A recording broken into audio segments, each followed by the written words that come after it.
ভাইয়া যে তোকে পছন্দ করে জানিস? কথাটা শুনে চমকানোর কথা থাকলেও চমকায় না অবনী। বইয়ের পৃষ্ঠা উল্টে স্বাভাবিক গলায় বলে, তোকে তোর ভাই বলেছে? কপালে চিন্তার ভাঁজ পড়ে নাদিয়ার। তা বলেনি, কিন্তু আমার ভাই তুই সামনে থাকলেই কেমন যেন শান্ত হয়ে যাই। ভাইয়ার হুটহাট রেগে যাওয়ার স্বভাব, কিন্তু তুই আসার পর ভাইয়াকে আর রাখতেই দেখিনি। বিশেষ করে তুই আশেপাশে থাকলে ভাইয়া যেন অন্যরকম কোনো মানুষের পরিণত হয়। বই বন্ধ করে নাদিয়ার দিকে পূর্ণ দৃষ্টিতে তাকায় অবনী, চাহনিতে ভ্রুক্ষেপহীন ভাব। একটা বাইরের মানুষের সামনে তোর ভাই নিশ্চয়ই খুনাখুনি আর ভাঙচুর করবে না? বিরক্ত হয় নাদিয়া, ভ্রুকুচকে বলে, 1.5 বছর আমাদের বাসায় থাকার পরও কি এখনো বাইরের মানুষ তুই? আর আম্মু শুনলে কয়েক ঘাত দিয়ে দিবে তোকে। পরক্ষণেই চোখ চকচক করে ওঠে নাদিয়ার, প্রফুল্ল চিত্তে পুনরায় বলে, শোন, আমার ভাবি হয়ে যা প্লিজ। তুই আমার ভাবি হলে বেশ জমবে কিন্তু। আমি তোকে কখনো বলেছি তোর ওই গোমরা মুখ ভাইকে ভালো লাগে বা তোর ভাইয়ের বউ হতে চাই? ভালোই ভালোই বলছি, সুযোগ থাকতে অফার বুঝে নাও। এই অফার কিন্তু সীমিত সময়ের জন্য, পরে কিন্তু আফসোস করবি। অফার শেষ হয়ে গেলে কেটে কেটে মরে গেলেও আর আমার ভাবি বানাবো না। ধাম করে নাদিয়ার পিঠে কিল বসিয়ে দিল অবনী। কালকে মিডটার্ম আর তুই এখানে ফাজলাম করছিস? ওসব পড়াশোনা তোদের জন্য। আমি তো ভাই বিয়ে ফিয়ে করে সংসারী হয়ে যাব, ওসব আমার মাথায় ঢুকবেই না। নাদিয়া চলে যেতেই তপ্ত শ্বাস ফেলে অবনী। পড়াশোনার সুবাদে দূর সম্পর্কের এক ফুফুর বাসায় উঠেছে সে। এখান থেকে ভার্সিটি যেতে সুবিধা। এ বাসায় থাকার সাথে সাথে যে আরও একজনের মনেও জায়গা করে নিয়েছে, ব্যাপারটা অজানা নয় তার। মেয়েদের ইন্দ্রিয় খুব প্রখর হয়, দূর থেকে তাকে দেখলেও বুঝতে পারে। মানুষটার চোখের ভাষা সে বুঝে। মাতাল করা চাহনি, সুযোগ পেলে কেমন ড্যাব ড্যাব করে তাকিয়ে থাকে।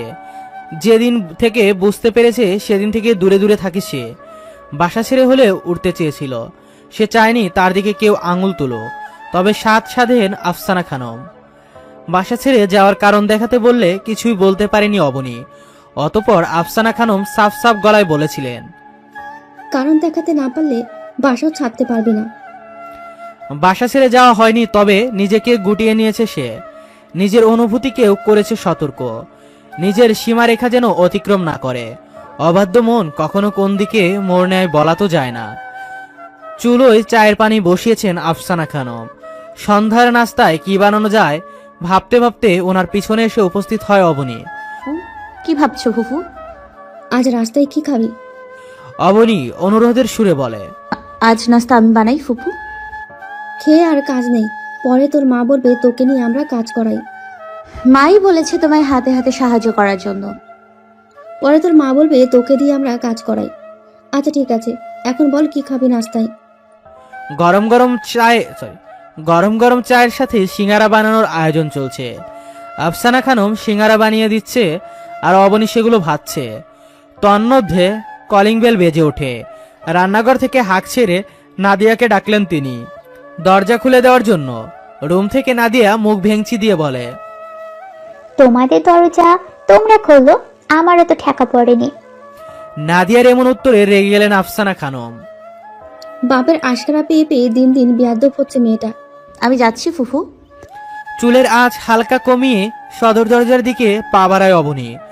দরজা খুলে ক্লান্ত অবসন্ন মাহফুজকে দেখে থতমত খেয়ে গেল। ঘাড় বাঁকিয়ে দেয়াল ঘড়ি দেখল সে। এখন মাহফুজের আসার সময় না। মাহফুজ এসেছে জানলে জীবনেও সে দরজা খুলতে আসতো না। মানুষটাকে সামনাসামনি দেখলে হাঁটু কাঁপে তার, শরীর অবশ্যই আসে। অবনীকে দেখে থমকায় মাহফুজ। হৃদযন্ত্র তড়িৎ গতিতে লাফাতে শুরু করলো। মাথায় ঘুমটা থাকা, কপালে বিন্দু বিন্দু ঘাম, একেবারে বউ বউ লাগছে তাকে। অবনীর দিকে অপলক তাকিয়ে শুকনো ঢোক গিলে সে। মাহফুজকে ড্যাব ড্যাব করে তাকিয়ে থাকতে দেখে দ্রুত পায়ে রান্নাঘরে যাওয়ার জন্য পা বাড়ায় অবনী। ঠিক তখনই শুনতে পেল, একটু শরবত বানিয়ে দিবি প্লিজ? রান্নাঘরে যেতেই আফসানা খানম প্রশ্ন করলেন, কে এসেছে রে? অবনী ফ্রিজ খুলে লেবু বের করতে করতে জবাব দেয়, তোমার ছেলে এসছে। আজ এত তাড়াতাড়ি? জানি না, তবে হাতে অনেকগুলো শপিং ব্যাগ দেখলাম। আর কথা বলায় না কেউ। অবনী লেবুর শরবত বানিয়ে নিয়ে গেল মাহফুজের কাছে। ট্রি টেবিলের উপর গ্লাসটা রেখে ধীর গলায় বলে, তোমার শরবত। বলে আবারও দৌড় লাগায় রান্নাঘরের দিকে। এতক্ষণ চোখ বুজেছিল মাহফুজ। অবনীর আওয়াজ পেয়ে মাথা তুলে তাকায়। ততক্ষণে সে রান্নাঘরে চলে গেছে। নৈশব্দে হাসে মাহফুজ। মেয়েটা যে তার থেকে পালিয়ে পালিয়ে থাকে বেশ বুঝতে পারে। নিজের অনুরক্তি লুকানোর কত চেষ্টা মেয়েটার। সপ্তাহখানেক চলে গেল। একদিন হুট করেই ব্যাগ ভর্তি মাছ আর টাটকা শাকসবজি নিয়ে বাসায় এসে উপস্থিত হলো অবনীর বাবা মামুনুর রশিদ। সদাইগুলো আফসানা খানমের হাতে দিয়ে বলেন, পুকুরে জাল ফেলেছি বুবু, ইয়া বড় বড় মাছ উঠেছে, ভাবলাম তোমাদের জন্য নিয়ে যাই।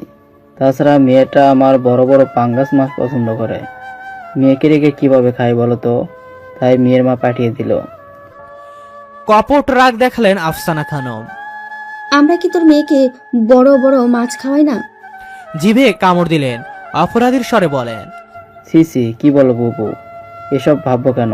পুকুরে জাল ফেললে মেয়েটা বড্ড খুশি হতো, আহ্লাদি স্বরে আবদার করতো বড় মাছটা যেন ঘরে আনি। একটা মাত্র মেয়ে আমার, বাবা মা হয়ে গলা দিয়ে মাছ নামবে বলো? ভার্সিটি থেকে ফিরে নিজের বাবাকে দেখে যেন আকাশের চাঁদ পেয়ে গেল অবনী। দুহাতে ঝাপটে ধরে বাবাকে, অভিমানী স্বরে বলে, মাকে আনলে না কেন? কতদিন হয়ে গেল মাকে দেখি না। নিজের থেকে মেয়েকে ছাড়াতে চাইলেন মামুনুর রশিদ। আমার গা থেকে মাছের গন্ধ আসছে মা।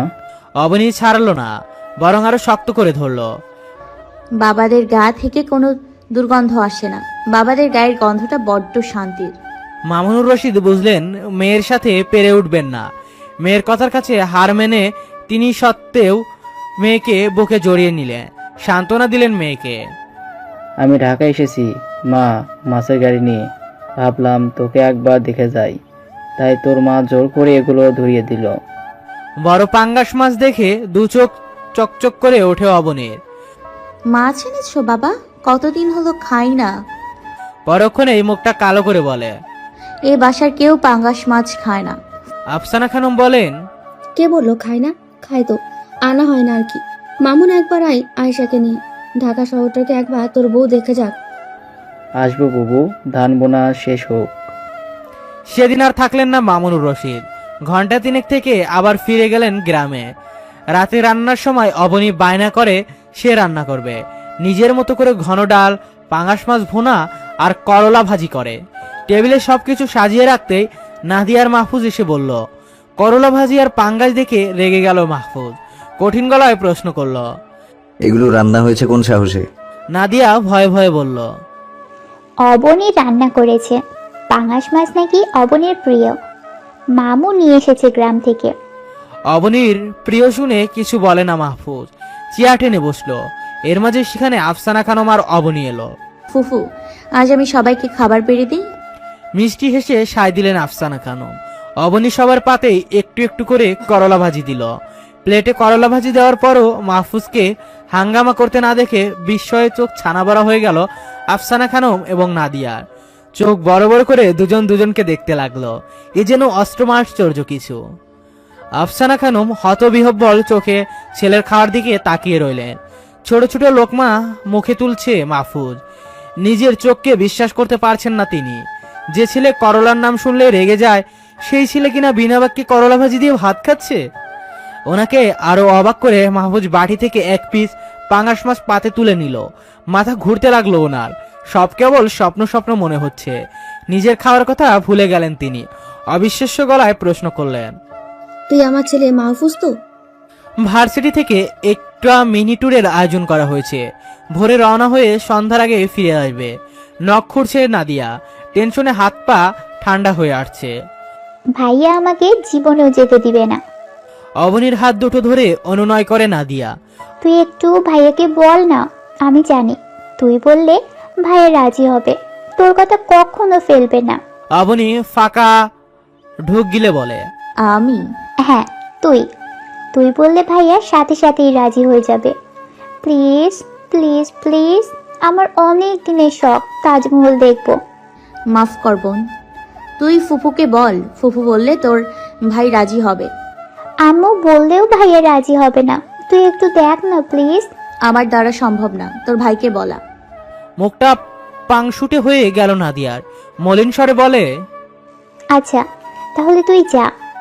তপ্ত শ্বাস ফেলে অবনী। আচ্ছা যাচ্ছি। মুখটাকে বাংলার পাঁচের মতো না রেখে এবার হাসি দে। ল্যাপটপে অফিসের কাজ করছে মাহফুজ।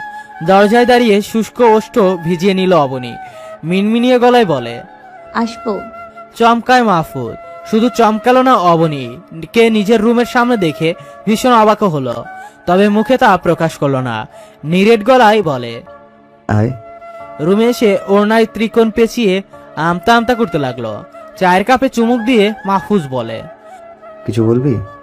শুকনো ঢুকিলে কাপা কাপা গলায় চোখ বন্ধ করে বলে, নাদিয়া ট্যুরে যাবে। মাহফুজের সহজ সরল স্বীকারোক্তি। নাদিয়া কোনো ট্যুরে যাবে না। ফিরতি আর কিছু বলার সাহস পেল না। সুরসুর করে বেরিয়ে গেল রুম থেকে। খাবার টেবিলে মুখ গোমরা করে বসে আছে নাদিয়া। খাওয়ার বিন্দুমাত্র ইচ্ছে তার ছিল না। ভাইয়ের ভয়ে খেতে এসেছে। চেয়ার টেনে বসে মাহফুজ। বিরিয়ানির গ্রান নাকে ঠেকতেই আফসানা খানমকে প্রশ্ন করে, টেবিলে ভাত, আবার রান্নাঘর থেকে বিরিয়ানির ঘ্রাণ আসছে। বিরিয়ানি রান্না করছো নাকি? প্লেটে ভাত বাড়তে বাড়তে তিনি জবাব দিলেন, কাল তো অবনী ট্যুরে যাবে, তাই ওর জন্য রান্না করলাম। চমৎকৃত হলো মাহফুজ। আমি তো ট্যুরে যেতে নিষেধ করলাম। নাদিয়া যাচ্ছে না তো, শুধু অবনী যাবে। ধপ করে রাগের পারদ বেড়ে গেল মাহফুজের। ক্যাটকেটে গলায় বলে, সবাইকে কি নাম ধরে বলতে হবে যে ট্যুরে যাওয়া যাবে না? নাদিয়া যাবে না মানে কেউ যাবে না। অবনী গেলে সমস্যা কি? তোর বোন তো আর যাচ্ছে না। আমি যেহেতু নিষেধ করেছি কেউ যাবে না, সো কেউই যাবে না। আফসানা খানম চোখের ইশারায় অবনীকে আশ্বস্ত করা মাহফুজের নজর এড়ালো না। কাল যদি কেউ বাসার বাইরে পা দেয় তাহলে আমার চেয়ে খারাপ কেউ হবে না। উদাস ভঙ্গিতে আকাশপানে তাকিয়ে আছে অবনী। আকাশে মিটিমিটি করে তারকা জল জল করলেও মনের আকাশে মেঘ জমেছে। যে কোনো সময় হবে ভারী বর্ষণ। রুমের মধ্যে পায়চারি করতে লাগলো। তারপর নাদিয়া বলল, তোকে আমি এই জন্যই অফার করেছি, ভাইয়াকে বিয়ে করার জন্য। তুই ভাইয়াকে বিয়ে করলে তোকে দিয়ে আমি আমার প্রতিশোধ নিতে পারবো। আমায় কোথাও যেতে দেয় না। নাদিয়ার বকবকানিতে বিরক্ত হয় অবনী। এমনিতেই মনটা ভার। রাজ্যের বিরক্তি নিয়ে তাকায় নাদিয়ার দিকে। আহা, রেগে যাচ্ছিস কেন? আমার কথা মন দিয়ে শোন। ছেলেরা বিয়ের পর বউকে ভয় পায়, বউয়ের ভয়ে চুপ থাকে। সবার সাথে উঁচু গলায় কথা বললেও বউয়ের কাছে এসে বিড়াল হয়ে যায়, মিনমিন করে। একবার যদি তুই আমার ভাবি হয়ে যাস তো কেল্লা ফতে, আমি সব শোধ তুলতে পারবো। শুরু হয় অবনীর চাহনি। নাদিয়ার দিকে দৃষ্টি স্থির রেখে রগর গলায় বলে, রবার্ট ক্লাইভ যেমন মীর জাফরকে সিংহাসনে বসিয়ে নিজে বাংলাকে শাসন করেছে, সেরকম তুই তো মীর জাফরের মতো ঘরের শত্রু বিভীষণ। ফুস করে নিঃশ্বাস হচ্ছে ফেলে নাদিয়া।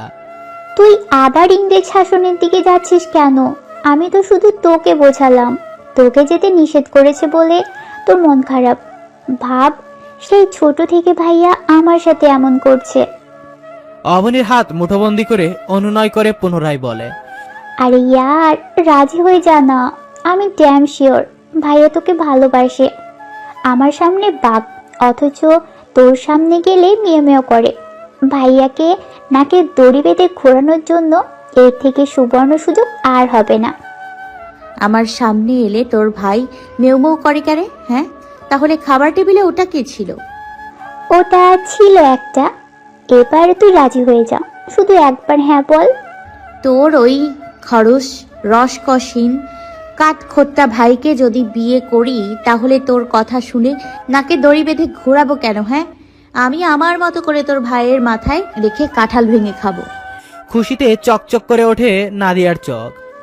তার মানে ভাইয়াকে বিয়ে করতে তুই রাজি? অবনী নাক ফুলিয়ে জবাব দেয়, না, রসকসীন মানুষকে বিয়ে করে নিজের জীবনের সমস্ত রস উগলে দিতে পারবো না। আর যাই হোক, এমন নিরামিষ মানুষের থাকা সম্ভব না। নিম পাতারও রস থাকে, তিতা, কিন্তু রস তো থাকে। কিন্তু তোর ভাইয়ের তাও নেই। নিমেষে মুখটা চুপসে গেল নাদিয়ার। তোর একটা বড় ভাই থাকলে তোকে আমি জিজ্ঞেসও করতাম না, ধরে বেঁধে কাজী অফিসে নিয়ে গিয়ে বিয়ে করে ফেলতাম।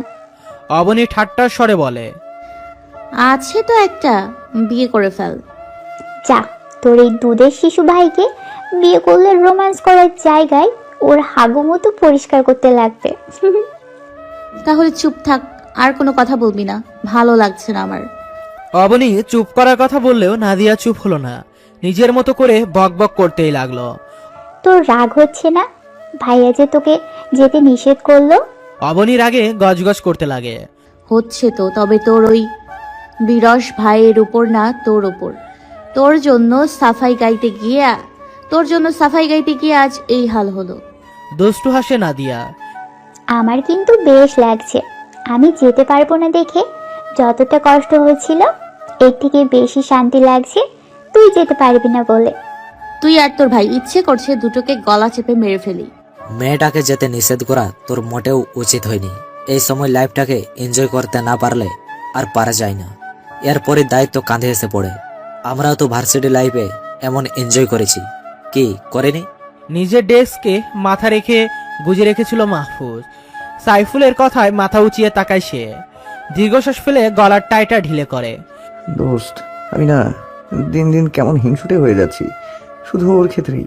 কেউ ওর দিকে তাকালেও কেমন অন্তর্দাহ হয়, অশান্তি অশান্তি লাগে, বুকের ভেতরটায় কেমন হারিয়ে ফেলার ভয়। এই বুঝে ওকে আমার কাছ থেকে কেউ নিয়ে গেল। তাহলে বলে দে মনের কথা। দেখ, মেয়েটার এখন বিয়ের বয়স। যে কোনো সময় দেখবি ওর বাবা ওর বিয়ের কথা বলে বাড়িতে নিয়ে চলে গেছে। তখন কি করবি? এই জন্যই বলছি, সময়টা অনুকূলে থাকতেই নিজের মুঠোয় করে নে, নয়তো সারা জীবন আফসোস করবি। যদি আমায় প্রত্যাখ্যান করে? রাত 10:30 বাজতেই নাদিয়া আর অবনী ড্রয়িং রুমে পপকর্ন নিয়ে বসে হরর ফিল্ম দেখার জন্য। আলো নিভিয়ে টিভি অন করতেই শুনতে পেল। না ঘুমিয়ে এখানে কি করছিস তোরা? অবনীর হাত খামচে ধরে নাদিয়া। অবনীকে খোঁচাতে লাগলো কিছু বলার জন্য, কিন্তু অবনী কঠিন মুখে অন্যদিকে তাকিয়ে রইল। নাদিয়া ফিসফিস করে বলে, কিছু একটা বল, তুই বললে ভাইয়া কিছু বলবে না। অগ্নি চোখে নাদিয়ার দিকে তাকায় সে। আবছা আলোয় অবনীর রণমূর্তি দেখে একেবারে চুপ হয়ে গেল নাদিয়া। অবনী ঠেঠা গলায় বলে, মুভি দেখবো। কিছুক্ষণ দাঁড়িয়ে থেকে নিজের রুমে চলে গেল মাহফুজ। রুমের আলো জেলে দরজা হালকা চাপিয়ে অফিসের টুকটাক বাড়তি কাজ করতে লাগলো। কান খাড়া রাখে ড্রয়িং রুমের দিকে। মুভি অর্ধেক শেষও হয়নি, এর আগে সোফায় গুটি মেরে শুয়ে ঘুমিয়ে পড়ল নাদিয়া। অবনী একটা একটা করে পপকর্ন মুখে দিচ্ছে আর মনোযোগ দিয়ে মুভি দেখছে। মুভিতে টান টান উত্তেজনা, মোমবাতি হাতে নায়িকা কাঁপছে, চারিদিকে অদ্ভুত আওয়াজ, বাড়িতে কেউ নেই। আচমকা নায়িকার কাঁধে হাত রাখতে কেউ শান্ত গলায় অবনী বলে ডেকে উঠল। এমন একটা সিচুয়েশনে নিজের নাম শুনতে ভয়ে হাত থেকে পপকর্নের বাটিটা ফেলে দিল অবনী। থরথর করে কাঁপতে লাগলো। চিৎকার করতে গিয়ে তার মুখ দিয়ে কোনো শব্দ বের করতে পারল না। বাটি পড়ে যাওয়ার শব্দে নিদ্রা হালকা হয়ে যায় নাদিয়ার। চোখ মিলে একবার তাকিয়ে আবারও গভীর নিদ্রায় তলিয়ে গেল সে। মাহফুজ তাড়াতাড়ি করে ড্রয়িং রুমে আলো জ্বালালো। অবনীকে স্বাভাবিক করার জন্য বলে, রিল্যাক্স রিল্যাক্স, আমি ভয় পাওয়ার কিচ্ছু নেই। অবনী ভয়ে কাঁপতে কাঁপতে মাহফুজের দিকে তাকায়। মাহফুজকে দেখে স্বস্তির নিঃশ্বাস ফেলে বুকে থুতু দেয়, কিন্তু ভয় কমলো না। আচমকা ডাকে তার গা হাত পা কেমন আশার হয়ে গিয়েছিল। ভয় পেলে এসব মুভি দেখতে যাস কেন? জবাব দেয় না অবনী। নিচের দিকে তাকিয়ে জোরে জোরে নিঃশ্বাস ফেলতে লাগলো।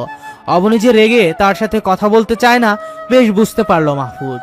এভাবেই কয়েক মুহূর্ত কেটে গেল। অবনীর ভয়ে আর গায়ের কাঁপুনি কমতেই মাহফুজ আবারও বলে, বলছি কি, একটা না ল্যাপটপের দিকে তাকিয়ে থেকে মাথাটা ভীষণ ধরেছে, একটু চা বানিয়ে দিতে পারবি? কোনো দ্বিরুক্তি করলো না অবনী। টিভি অফ করে রান্নাঘরের দিকে চলে গেল।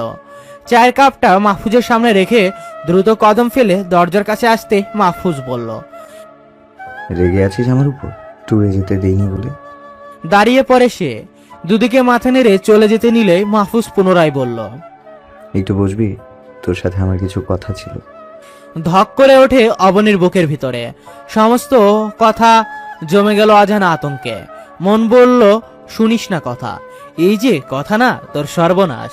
তোকে মানসিকভাবে ঘায়েল করার এক অভিনব কৌশল, তোকে এলোমেলো করে দেওয়ার পায়তারা। বেশি না, 10 মিনিট শুনবি একটু? গুটি গুটি পায়ে বিছানায় বসলো অবনী। ওড়না সরিয়ে জড়িয়ে নিল ভালো করে। দৃষ্টি মেঝেতে স্থির, নখ করতে লাগে বিরামহীন। অবনীর এলোমেলো চুল, অনুভূতি আর নিদ্রাহীন নিষ্প্রাণ দুই চোখ। অস্বস্তিতে হাত কসলাচ্ছে। মাহফুজ নিমেষহীন তাকিয়ে রইল। মাথা তুলে তাকাতেই চোখে চোখ পড়ে দুজনার। বিব্রত হয় অবনী। পুরুষ মানুষ প্রেমে পড়লে হিংসুটে হয় জানিস? ওড়নার কোণ চেপে ধরেছে। মানুষটার সান্নিধ্যে হৃদয় যন্ত্রণের ক্রিয়া যেন অবাধ্য হয়ে উঠেছে তার। ছাতি কাঁপছে দূর দূর। ছোট হৃৎপিণ্ড যেন ছাতি ভেদ করে এখনই ধপাস করে মেঝেতে পড়ে যাবে। মাহফুজ চায়ের কাপে চুমুক দেয় বেশ আয়েশ করে। নিজে প্রেমে না পড়লে কখনো এই কথাটা বিশ্বাস করতাম না আমি। আগে ভাবতাম প্রেমিকরা এমন কেন, প্রেমিকারা কোথাও যেতে বললে নিষেধ করে কেন, কিন্তু এখন বুঝি। অবিন্যস্ত চুলে আঙুল চালায় মাহফুজ। শান্ত গলায় পুনরায় বলে, কাউকে ভালোবাসলে কেমন যেন ভয় ভয় থাকে মন। এই বুঝি টুক করে কেউ এসে নিয়ে গেল ভালোবাসার মানুষটাকে। এই ভয়টা আমারও হয়। সর্বক্ষণ কেমন একটা হারিয়ে ফেলার আতঙ্ক গ্রাস করে। তুই অবুঝ না, আমার চোখের ভাষা বুঝিস, তাই তো আমার থেকে আড়াল করে ফেলছিস নিজেকে, পালিয়ে পালিয়ে বেড়াস। পরপর কয়েকটা শ্বাস ফেলে নিজেকে ধাতস্থ করে নিল মাহফুজ। অবনী, আমি ভনিতা ছাড়া সোজা সাপটা ভাষায় বলছি, আমি তোকে ভালোবাসি। হাত পা বরফের ন্যায় ঠান্ডা হয়ে গেল অবনের। শির দ্বারা বেয়ে প্রবাহিত হলো তরল স্রোত। যেই ভয়ে নিজেকে গুটিয়ে রাখা, দূরে দূরে থাকা, শেষ রক্ষা আর হলো না তার। অবশেষে সেই অনুভূতির সাথে মোকাবেলা করতেই হলো তাকে। ছোট্ট একটা কথা, কিন্তু অদৃশ্য তাণ্ডবের সূত্রপাত ঘটল অন্তরস্থলে। অনুভূতিগুলোকে নিজের ভেতরে চেপে রাখতে রাখতে দম বন্ধ লাগছিল আমার। হাজারবার চেষ্টা করেছি নিজেকে দমিয়ে রাখার, কিন্তু আমি ব্যর্থ। অবাধ্য অনুভূতি আমার ছোট্ট বুকে আর খাপটি মেরে থাকতে চাইছে না। ঠেলে ঠুলে বেরিয়ে আসতে চাইছে অন্য একজনকে আলিঙ্গন করার জন্য। তাই এবার আর আটকানোর চেষ্টা করিনি, ব্যক্ত করেই ফেললাম। যা হবার হবে। অবনী কাপা কাপা গলায় বলে। আর কিছু বলবে তুমি? নৈশব্দে হাসে মাহফুজ। মেয়েটা পালিয়ে যেতে চাইছে, বুঝতে পারল সে। আতঙ্কিত অবনীকে ভরকে দেওয়ার জন্য বলে, ভালোবাসি একটুখানি, না না অনেকখানি। গলা শুকিয়ে চৌচির অবনের। মাহফুজের দিকে তাকাতে গিয়েও তাকায় না। বুকের ভিতরে প্রলয়ঙ্কারী তাণ্ডব যা চোখে ভাসমান, তা মাহফুজকে দেখাতে নারাজ সে। নিজের আবেগকে নিয়ন্ত্রণ করার জন্য ঠোঁটে ঠোঁট চেপে ধরল। দূরে যেতে দিইনি বলে সরি। আমি কি করব বল? কথার মাঝে উঠে দাঁড়ায় অবনী। মাথা ভন ভন করছে তার। এখানে আর একটু থাকলে যেন যে কোনো সময় জ্ঞান হারাবে। অবিন্যস্ত পায়ে চলে যাওয়ার জন্য উদ্যত হতেই বদরাগী মানুষটা ব্যাকুল কণ্ঠে বলে, প্রীতি ভালোবাসা দিবি না? পা থেমে যায় অবনীর। কান্নারা দলা পাকিয়ে ঠেলে বেরিয়ে আসতে চাইছে। অন্তরস্থলে উথাল জ্বর লণ্ডভণ্ড করে দিচ্ছে সব। এই মানুষটা বোঝে না কেন সব সময় সবকিছু পাওয়া হয় না। কেবল দূর থেকেই ভালোবাসা যায়, দূর থেকেই ভালোবাসা নামক বস্তুটাকে অনুভব করতে হয়।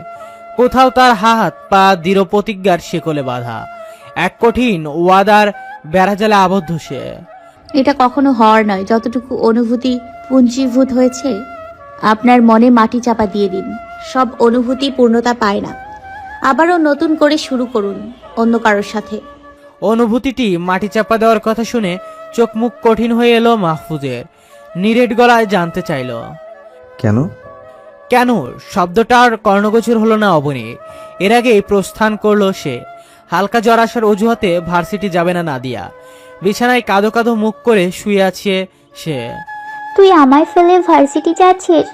খুব কষ্ট হচ্ছে আমার। ইস, কতগুলো ক্লাস মিস যাবে, অনেক পরে পিছিয়ে যাব আমি। বড় বড় চোখ করে নাদিয়ার দিকে তাকায় অবনী। নিজের কানকে যেন বিশ্বাস করতে পারছে না। এ যেন ভূতের মুখে রাম নাম। আপনি আপনার এই অভিনয় ফুপুর জন্য তোলা রাখেন। আমার সামনে এমন পড়ুয়া অভিনয় না করলেও চলবে। দাঁত বের করে হাসে নাদিয়া। তুই সবকিছু এত তাড়াতাড়ি বুঝে যাস কি করে? কারণ আপনার পায়ের নখ থেকে মাথার চুল পর্যন্ত সম্পূর্ণটাই আমার চেনা। রাস্তায় ধোঁয়া ওঠা গরম গরম খিচুড়ি দেখে চোখে মুখে ঝলক দেখা দেয় অবনের। বিলম্ব না করে চেয়ার টেনে বসে সে। মায়ের মতো তুমিও মনের কথা বুঝে যাও কি করে ফুফু? আমার গতকাল থেকেই খিচুড়ি খেতে ইচ্ছে করছিল। অবনীর মাথায় হাত রাখেন আফসানা খানম। কারণ তোর মায়ের মতো আমিও একজন মা। দাঁড়াও, আচারের বয়ামটা নিয়ে আসি। আচার দিয়ে বেশ জমবে খিচুড়ি। শার্টের হাতা ফোল্ড করতে করতে ডাইনিং এ মাহফুজ এলো। খিচুড়ি দেখে কপাল কোচকায় সে। তোমাকে না আমি নিষেধ করেছি তোমাকে না নিষেধ করেছি সকালে এমন ভারী খাবার রান্না করতে, পেটে গ্যাস হয়। প্লেটে একটি খিচুড়ি বেড়ে আফসানা খানম বলেন, হালকা খাবার তো রোজই খাস, আজ একটু খিচুড়ি খেয়ে দেখ, ভালো লাগবে, একটুতে গ্যাস হবে না। না, খাবো না, রেডিমেড পরোটা থাকলে ভেজে দাও। তপ্ত শ্বাস ফেলেন তিনি। আফসোস করে বলেন, তোর এই খুঁতখুঁতে ভাবটা যে কবে যায় আল্লাহই ভালো জানে। ডাইনিংয়ে মাহফুজকে দেখে দাঁড়িয়ে পড়ে অবনী। রাতের কথা মনে পড়তেই অস্বস্তি বাড়ল। শুরু হয় ধোকধোকানি। অবনী, ডিম আনতে ভুলে গিয়েছি, ফ্রিজ থেকে একটু দিয়ে যা তো। অবনীর নাম শুনে রান্নাঘরের দিকে তাকায় মাহফুজ। জড়সড় অবনীকে দেখে আবারও দৃষ্টি ফিরিয়ে নেয়। মেয়েটার যে অস্বস্তি হচ্ছে বুঝে গেল সে। ডিম দিয়ে এসে চেয়ার টেনে বসে অবনী। খিচুড়ির সাথে আচার মিশিয়ে একটু একটু করে খেতে লাগলো। রাতের কথা ভুলে যাওয়ার চেষ্টা চালালো। অবনীকে আর চোখে বারবার অবলোকন করছে মাহফুজ। মেয়েটার ভয়ের তো চাহনিতে কেমন একটা মায়া কাজ করে ভেবেই শব্দহীন হাসে। নে তোর পরোটার অমলেট। দই বা আফসানা খানম এর ঝাঁঝি গলায় চমকালো মাহফুজ। অবনীর উপর থেকে দৃষ্টি ঘুরিয়ে সামলে নিল নিজেকে। একটু হলে মায়ের কাছে ধরা পড়ে যেত। এক টুকরো পরোটা মুখে দিল। অবনী একটু একটু আচার মিশিয়ে ফু দিচ্ছে, গরম গরম খিচুড়ি খাচ্ছে। অবনী খাওয়া দেখে লোভ হলো মাহফুজের। পরোটার প্লেটটা দূরে সরিয়ে খিচুড়ি প্লেট কাছে টেনে নিল। তুই না খিচুড়ি খাবি না? সকালে ভারী খাবারে না তোর পেটে গ্যাস হয়? তোমরা যেভাবে খাচ্ছ, না খেয়ে উপায় আছে? অবনী খাওয়া শেষ করে দেয়াল ঘড়ির দিকে তাকাতেই চোখ ছানা বড়া হয়ে গেল তার। মাথায় হাত দিয়ে বলে, 9:20 বেজে গেল, 9:45-এ ক্লাস শুরু হবে, আমি এখনো বাসাতেই। তড়িঘড়ি করে রুমে গেল ব্যাগ আনার জন্য। তোর সময় আছে? প্রশ্ন করলেন আফসানা খানম। কেন বলো তো? মেয়েটাকে কষ্ট করে একটু দিয়ে আয়, তাড়াহুড়োয় না হয় একটা অঘটন ঘটিয়ে বসবে। আমারও তো অফিসে লেট হবে। বাইক দিয়ে একটানে দিয়ে আসবি, দেরি হবে না। ভুলে যাস না, ও কিন্তু আমাদের দায়িত্ব, একজন বাবার আমানত। আচ্ছা, ওকে নিচে যেতে বলো, আমি বাইকের চাবিটা নিয়ে আসছি। অবনী তাড়াহুড়ো করে বের হতে নিলেই বাদশাদের আফসানা খানম। এত অস্থির হওয়ার দরকার নেই, তোকে মা অফিস নিয়ে দিয়ে আসবে। চমৎকৃত হলো সে, যে মানুষটার থেকে দূরে দূরে থাকতে চায়, কেননা কোনো কারণে সেই মানুষটার সান্নিধ্য পায় সে। অনিচ্ছা সত্ত্বেও সেই মানুষটাই তার কাছে চলে আসে। ব্যতিব্যস্ত গলায় তৎক্ষণাৎ বলে, না না ফুপু, তার দরকার নেই, আমি চলে যেতে পারবো। বেশি কথা বলবি না, আমি যা বলেছি তাই হবে। ফুস করে নিঃশ্বাস ছাড়ল অবনী। অনুনয় করে বলল, লাগবে না ফুফু, আমি কোনো তাড়াহুড়ো করব না, ধীরে সুস্থেই যাব। আফসানা খানম শুনলেন না অবনীর কথা। ধমকে উঠে বলেন, চুপ, নিচে যা, মাহফুজ আসছে। অবনী মুখটা কালো করে বাধ্য মেয়ের মতো নিচে চলে গেল। অনিচ্ছা সত্ত্বেও বাইকের ব্যাক সিটে বসে অবনী মাহফুজ বাইক স্টার্ট দিয়ে বলে, ধরে বস, না হয় পড়ে যাবি। লাগবে না, আমি এমনি ঠিক আছি। তপ্ত শ্বাস ফেলে ছুটল ভার্সিটির পথে। ওরা যতক্ষণে ভার্সিটি পৌঁছায় ততক্ষণে ঘড়ি কাটা 45-এর ঘর ছাড়িয়ে গেছে। অবনী বাইক থেকে নেমে দ্রুত পায়ে গেটের কাছে যেতেই পিছু ডাকে মাহফুজ। দাঁড়িয়ে পড়ে অবনী। আমি আমার অনুভূতিকে মাটি চাপা দিব নাকি গলা চেপে ধরবো, সেই সাজেশন আমি আপনার কাছ থেকে চাইনি। আপনার ওই অতি চঞ্চল ঠোঁট দিয়ে পারলে হ্যাঁ বলবেন, নয়তো কোনো কথাই বলবেন না। আমারটা আমি বুঝে নেব পরবর্তীতে কি করতে হবে। আর দাঁড়ায় না মাহফুজ, বাইক নিয়ে চোখের পলকে উধাও হয়ে গেল। অবনীর বুক গলিয়ে নিঃসৃত হয় দীর্ঘশ্বাস। নিজের কথায় অবিচল থাকা মানুষটাকে যে সহজেই দূরে সরাতে পারবে না, সেটা খুব ভালো করেই জানে সে। হাতের উল্টো পিঠে থুতনি টেকিয়ে বসে আছে মাহফুজ। কপালে চিন্তার ভার। চায়ে চিনি কম হওয়ার চামচের অগ্রভাগ দিয়ে চায়ে আরো একটু চিনি মিশিয়ে নিল সাইফুল। চামচ দিয়ে চা নাড়তে নাড়তে বলে, তুই কি ভেবেছিস তুই তোর মনের কথা বলতেই মেয়েটা তোর বুকে ঝাঁপিয়ে পড়বে, তোকেও ভালোবাসি ভালোবাসি বলে পাগল করে ফেলবে, কাতর গলায় বলবে আমিও তোমাকে ভালোবাসি, তাড়াতাড়ি বিয়ে করে নাও আমাকে। সাইফুলের দিকে তীক্ষ্ণ চোখে তাকায় মাহফুজ। আমি এমনটা বলেছি? অন্য কিছু তো বলিসনি, প্রথমবারের মেয়েটা তোকে রিজেক্ট করবে এটা স্বাভাবিক নয় কি? জবাব দেয় না মাহফুজ। আপন চিন্তায় ব্যস্ত সে। চায়ের কাপে চুমুক দেয় সাইফুল। পুনরায় বলল, তুই যথাসম্ভব ওর কাছাকাছি থাকার চেষ্টা কর। হঠাৎ একটু সারপ্রাইজ দিবি, আচমকাই বলবি আজ তোমাকে একটু বেশি সুন্দর লাগছে। এমন এমন কিছু কাজ কর যেন মন মস্তিষ্কে শুধু তোর কথাই ঘুরঘুর করে, ভাবনা চিন্তায় যেন শুধু তোরই বিচরণ থাকে। মেয়েদের মনে জায়গা করে নেওয়া কঠিন হলেও মস্তিষ্কে কিন্তু সহজেই জায়গা করে নেওয়া যায়। তারপর মস্তিষ্ক থেকেই মন অবধি পৌঁছানো। চোখ ছোট ছোট করে হাসে মাহফুজ। মন্দ বলিসনি, মনের আগে না হয় মস্তিষ্কে জায়গা করে নিলাম। পশ্চিম আকাশে সূর্য অস্তমিত হয়েছে অনেকক্ষণ আগে, চারদিকে আবছায়া আলো। অফিস শেষ হওয়ার 2 ঘন্টা আগেই জরুরি বলে ছুটি নিয়ে বাসায় চলে এসেছে মাহফুজ। ফুল স্পিডে পাখা ছেড়ে সোফায় গায়ে এলিয়ে দিল সে। ঘামে সারা শরীর ভেজা, পারফিউমের বোটকা গন্ধ নাকে আসছে। ক্লান্ত গলায় ডাকলো নাদিয়াকে। মিনিট 5 পরে সেখানে উপস্থিত হয় সে। মাথা নুয়ে বলে, কিছু বলবে ভাইয়া? অবসাদ মাখা গলায় মাহফুজ বলে, রেডি হয়ে নে, তোদের নিয়ে বাইরে যাব। তোদের ট্যুরে যেতে দেইনি, সেজন্য আমার তরফ থেকে এটা ট্রিট। আর মাকেও বল রেডি হতে। খুশিতে চোখ জল জল করে ওঠে নাদিয়ার। এক ছুটে গেল রুমে, উৎফুল্ল স্বরে বলে, অবনী, তাড়াতাড়ি রেডি হয়ে নে, বাইরে যাব আমরা। অবনী বইয়ের দৃষ্টি স্থির রেখে বলে, কি উপলক্ষে যাব? ভাইয়া নিয়ে যাবে, ট্যুরের বদলে ট্রিট। অবনী চট করে জবাব দেয়, তাহলে বরং তোরাই যা। এই মুহূর্তে অ্যাটেনশন ব্রেক হলে এই টপিক আমার মাথায় ঢুকবে না। ওরে আমার বিদ্যাসাগরের নাতনি রে, কোথায় থেকে উঠে এলেন তিনি? মুখ ভেঙিয়ে পুনরায় বলে, এই টপিক আর আমার মাথায় ঢুকবে না। জানো, ওই মোটা বইয়ে আর কোনো চ্যাপ্টার আর কোনো টপিক নেই, এটা না বললে ফেল করবে। বিরক্ত করিস না তো, আমি কোথাও যাব না। এতক্ষণ দরজায় দাঁড়িয়ে সব শুনছে মাহফুজ। আমি যদি সারাদিন অফিস করে ক্লান্ত শরীরটা নিয়ে বাইরে যেতে পারি, তাহলে বাকিদেরও না করার কোনো কারণ দেখছি না। এমন না আজকের পর এই টপিক পড়লে গুনাহ হবে। 8 ঘন্টা সময় দিলাম, এর মাঝে সবাই রেডি না হলে আমার চেয়ে খারাপ কেউ হবে না। আমি যেন ফ্রেশ হয়ে সবাইকে পরিপাটি দেখি।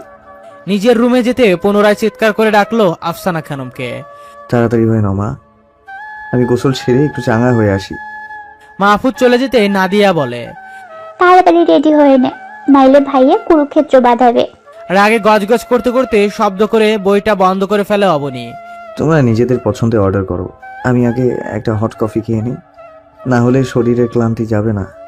বলে ওয়েটারকে ডাকে মাহফুজ। অবনী অন্যদিকে তাকিয়ে আছে। এখানে আসার বিন্দুমাত্র ইচ্ছে ছিল না তার, শুধু রাগারাগি আর অশান্তি চায় না বলে এখানে আসা। অবনী, তুই কি খাবি? দে তোর যা মন চায়। আরে অবনী না? অপরিচিত কণ্ঠে নিজের নাম শুনে চমকায় অবনী। ঘাড় বাঁকিয়ে তাকায় সে।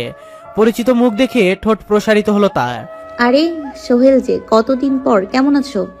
এতক্ষণ ছেলেটার দেখে তীক্ষ্ণ নজরে তাকিয়েছিল মাহফুজ। অবনীর মুখে নামটা শুনে বিড়বিড় করে আওড়ালো, সোহেল। অবনীর ঠোঁটের কোণে হাসি দেখে গা জ্বালানি শুরু হলো তার। একটু একটু করে পুঞ্জীভূত হচ্ছে রাগ।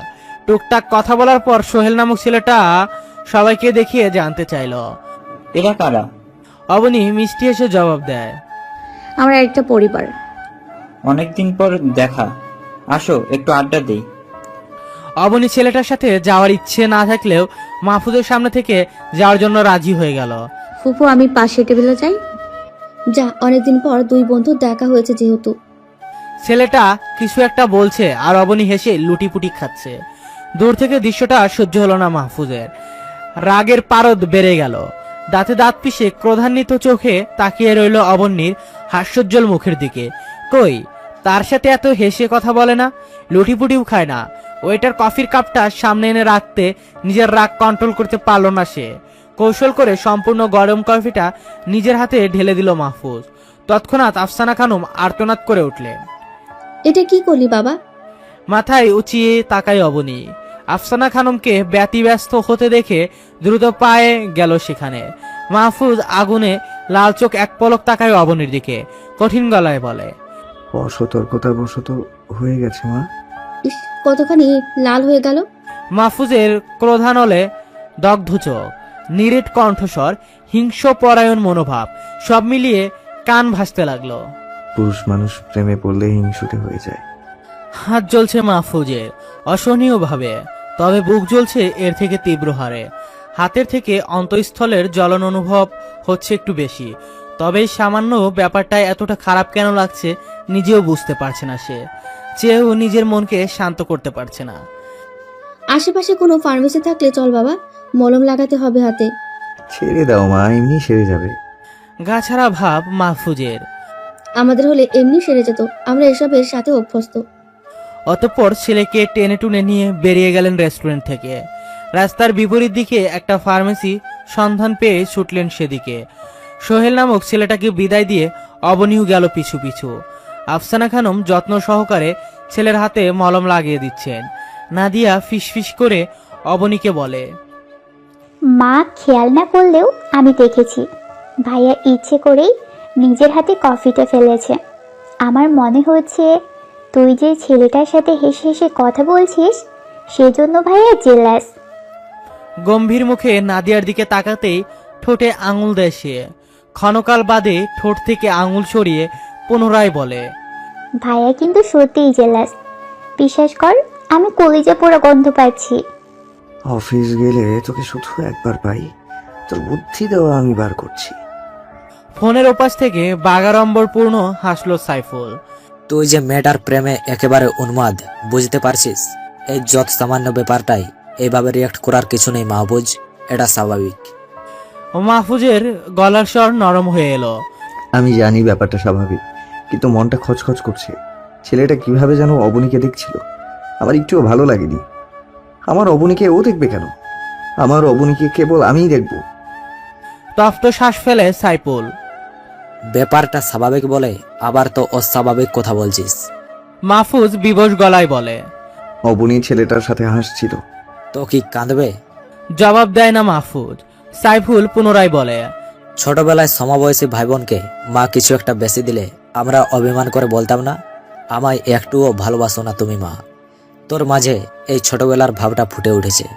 সামান্য ব্যাপারে এভাবে রিয়াক্ট করবি না, এতে করে ভবিষ্যতে তোর প্রতি কিন্তু বিরূপ ধারণা জন্মাবে ওর। জোর করে কারো মনে জায়গা করে নেওয়া যায় না। দীর্ঘশ্বাস ফেলে মাহফুজ। মাহফুজকে একটু জ্বালানোর জন্য সাইফুল উপহাস করে বলে, সব কাজের জন্য আমি যার কাছ থেকে পরামর্শ নেই, আজ আমি তাকে প্রেমে পরামর্শ দিচ্ছি। নিজেকে প্রেম কুমার আর তোকে অবুঝ মনে হচ্ছে। প্রেমে পড়লে মানুষ অবুঝ হয়, জানা ছিল না। কি করছো মা? অবনীর অসহায় কণ্ঠস্বর। ফোনের ওপাশ থেকে ফাতেমা আমিন জবাব দিলেন, মাসিক পরীক্ষার খাতা দেখছি, বান্দরগুলো কি লিখেছে ওরাই ভালো জানে বলে হাসলেন তিনি। ফাতেমা আমিন একজন প্রাইমারি শিক্ষিকা। স্থানীয় একটা প্রাথমিক বিদ্যালয়ে বাংলা, বিজ্ঞান এবং সমাজ পড়ান। আবিদ কি করছে? 3 বছর বয়সী আবিদের দিকে তাকালেন তিনি। কলম মুঠ করে এলোমেলো অনভ্যস্ত হাতে নিজের মতো আঁকিবুকি করছে সে। বিস্তর হেসে জবাব দিলেন, সাহেব এখন পড়াশোনা নিয়ে ব্যস্ত, বিরক্ত করলে সারা বাড়ি মাথায় তুলতে। বাবা এখনো ফেরেনি? মাছের পোনা কিনতে গেল বিকেলে, এখনো ফেরেনি। কয়েক মুহূর্ত চুপ করে রইল অবনী।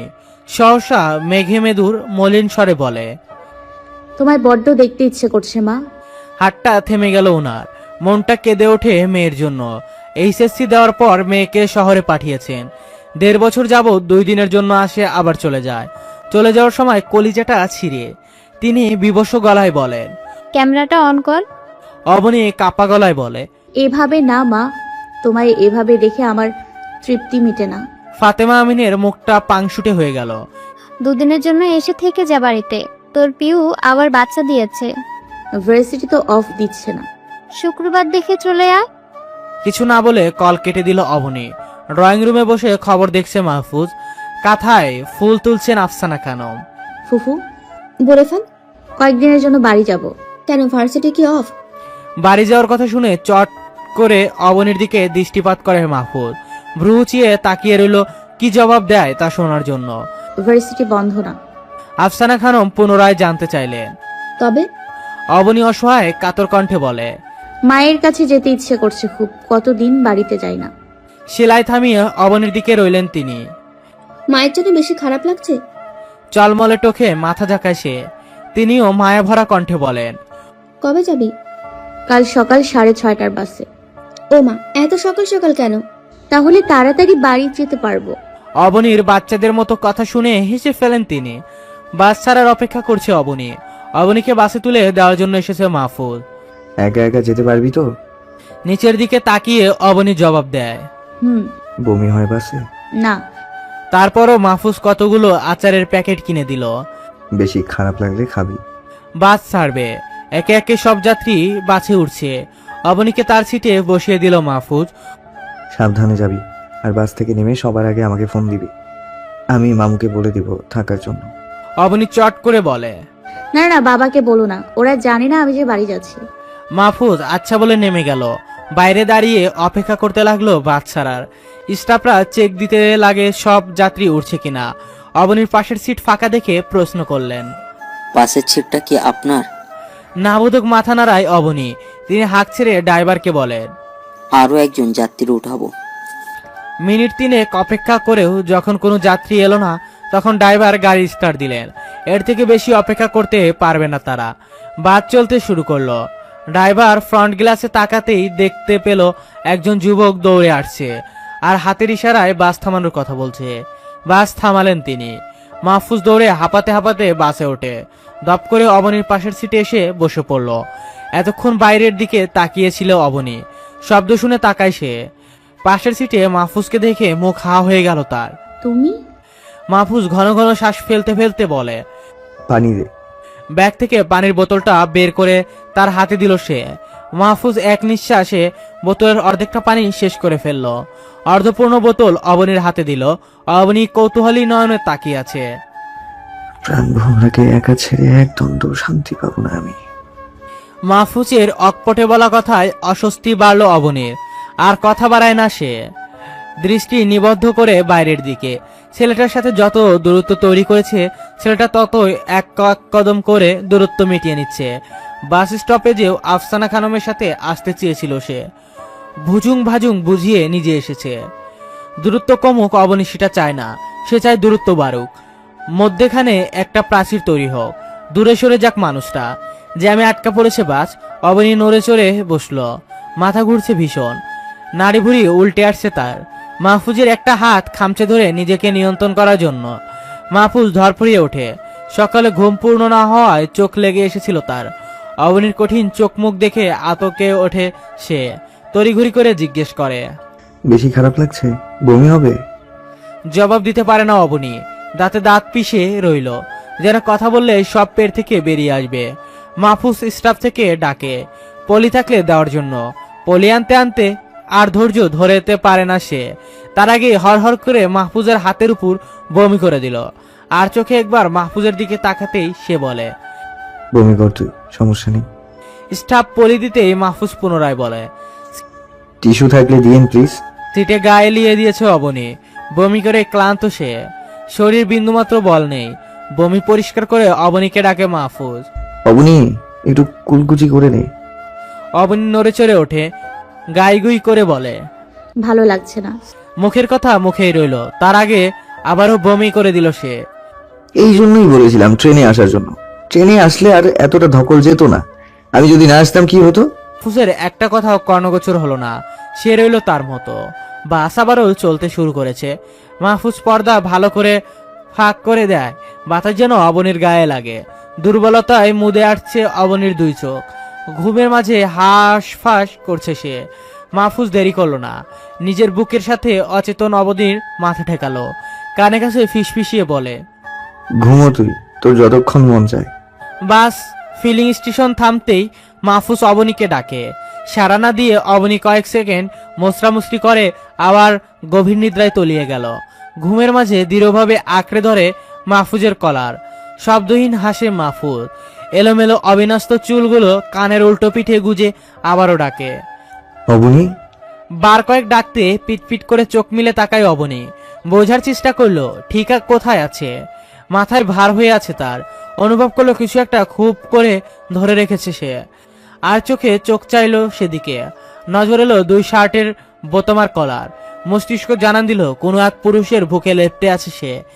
মানুষটাও তাকে সযত্নে আগলে রেখেছে। ব্যাপারটা বোধগম্য হতে ছিটকে সরে এলো। রিনরিনে গলায় বলল, সরি। জবাব দেয় না মাহফুজ।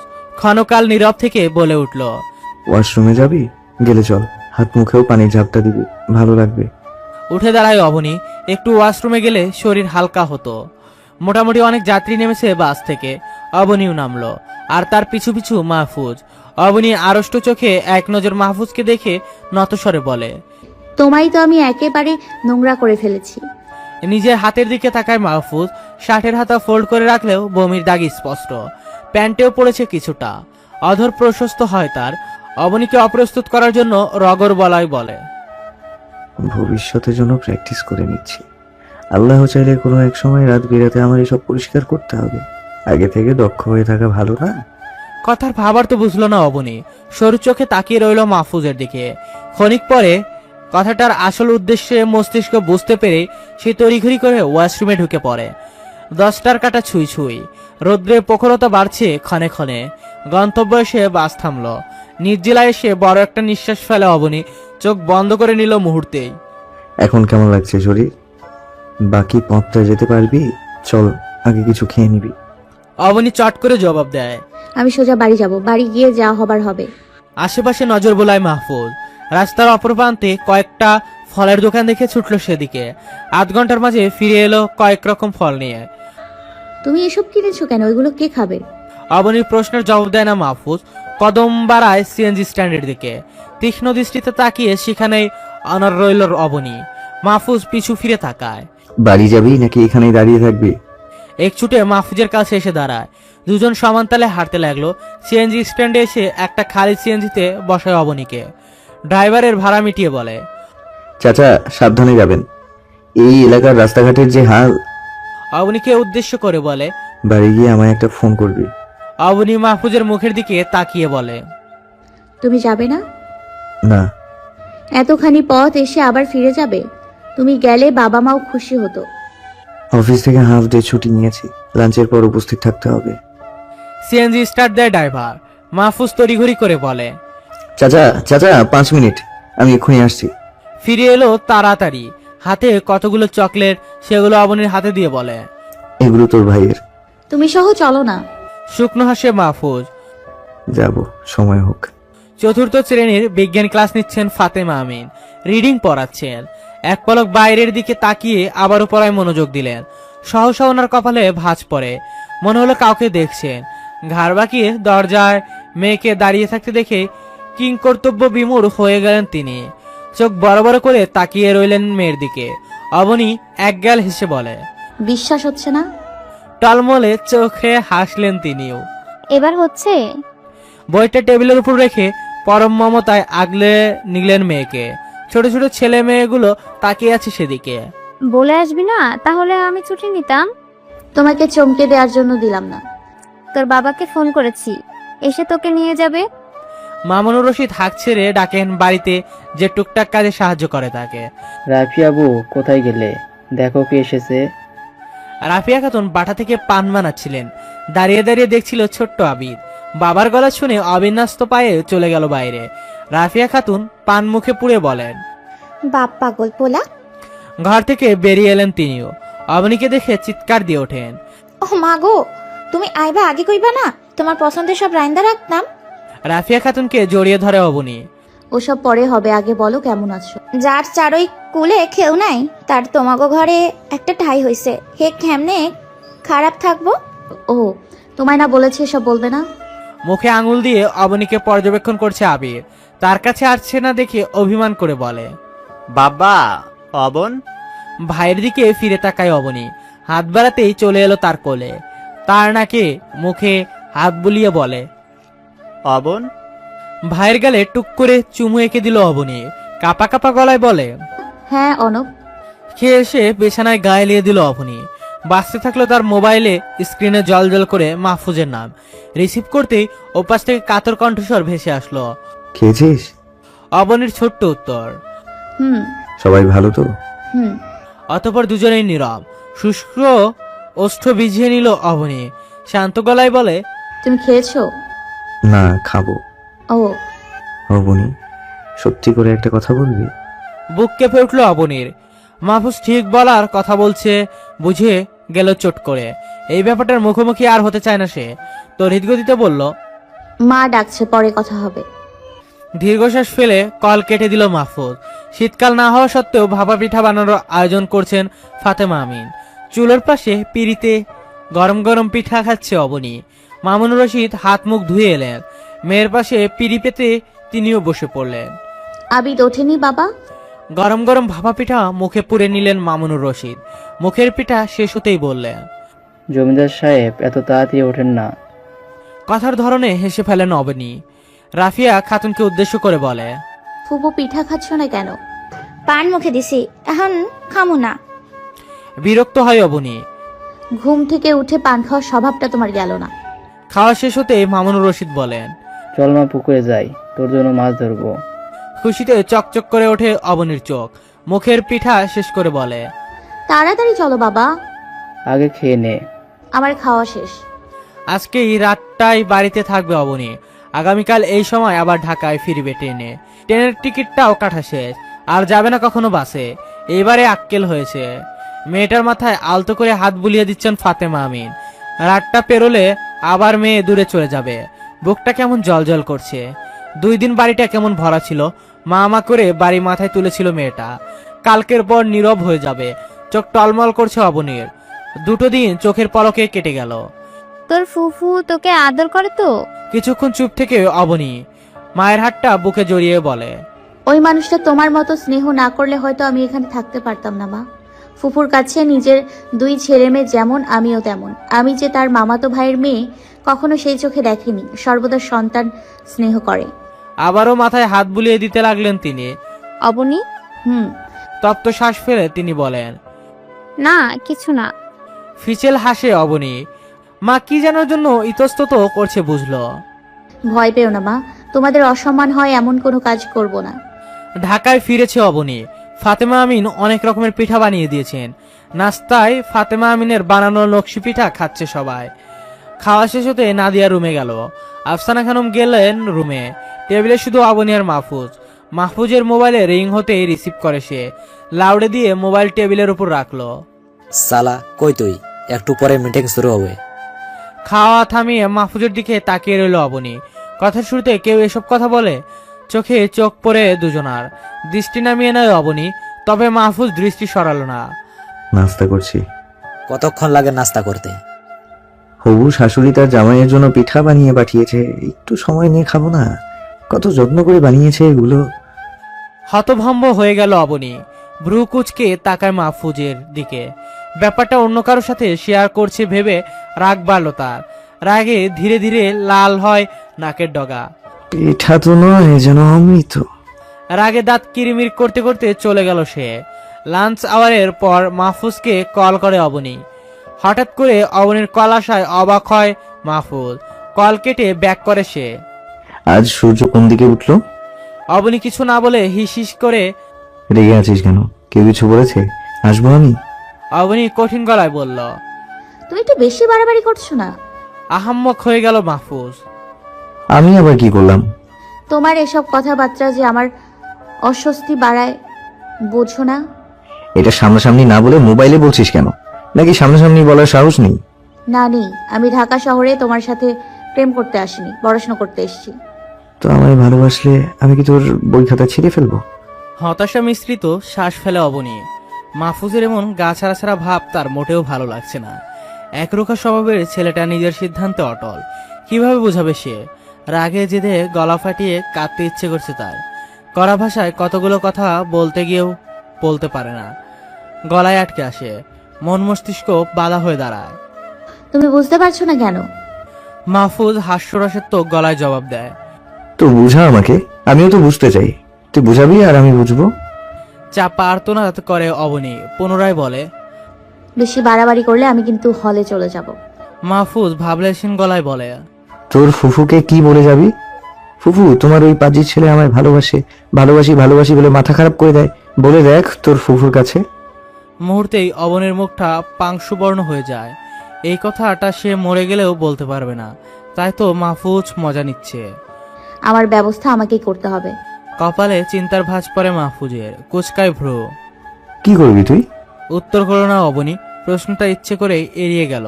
মাহফুজ আবারও চিন্তিত গলায় শুধায়, কি করবি তুই? অবনী নিঃশ্বাস আধান ছাড়া কিছুই কর্ণগোচর হলো না মাহফুজের। এর পরপরই কল কেটে দিয়েছে সে। চিন্তা বাড়ল মাহফুজের। অবনী কি পারে? তার সমীকরণ মিলাতে লাগলো। কোনোভাবেই সমীকরণ মিলাতে পারল না সে। উত্তর জানার আশায় আবার কল করে অবনীর নাম্বারে। দুবার রিং হওয়ার পর কল কেটে গেল। মাহফুজ আবারও কল করতে অবনী কল কেটে মোবাইল বন্ধ করে ফেলল। অবনীর নাম্বারটার দিকে সরস চোখে তাকিয়ে রইল মাহফুজ। রিরো স্বরে বিড়বিড় করে আওড়ায়, তুই যত বাড়াবাড়ি করবি তার থেকেও কয়েক গুণ বেশি বাড়াবাড়ি আমি করব। ঘড়ির কাঁটা কেমন চোখের পলকে শেষ হয়ে যায়, কখনো থমকায় না, কখনো স্থির হয় না, নিজের মতো অবিরাম ঘুরতেই থাকে। কখনো বলে না, এই তোমার সুখের সময় একটু দাঁড়ালাম, সুখটা অনুভব করে নাও। সে চলছে তার মতো, পাছে কি হচ্ছে বা হয়ে গেছে তা দেখার সময় নেই। অবনী প্রতিনিয়ত মাহফুজকে এড়িয়ে চলার বিশাল অঙ্ক কষে মনে মধ্যে।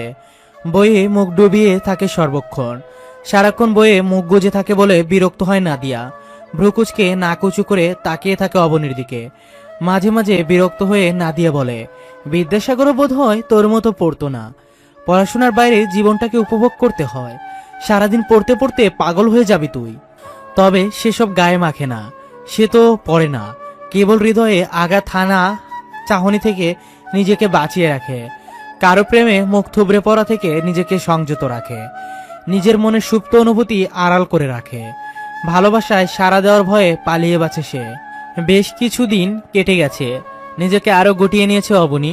খুব প্রয়োজন ছাড়া রুম থেকে বের হয় না সে। আর মাহফুজ বাসায় আসলে তো নাই। কখনো কখনো ভুলে সকালে কিংবা রাতে খাবার টেবিলে দুজনের দেখা হয়ে যায়। চোখে চোখ পড়ে, অবনীর অপরাধীর মতো নত করে দৃষ্টি। আর মাহফুজের চোখ থাকে হাজারো অভিযোগ আর অভিমান। যেদিন খাবার টেবিলে অবনী না আসে সেদিন কাতর চোখে দরজার পানে চেয়ে থাকে মাহফুজ।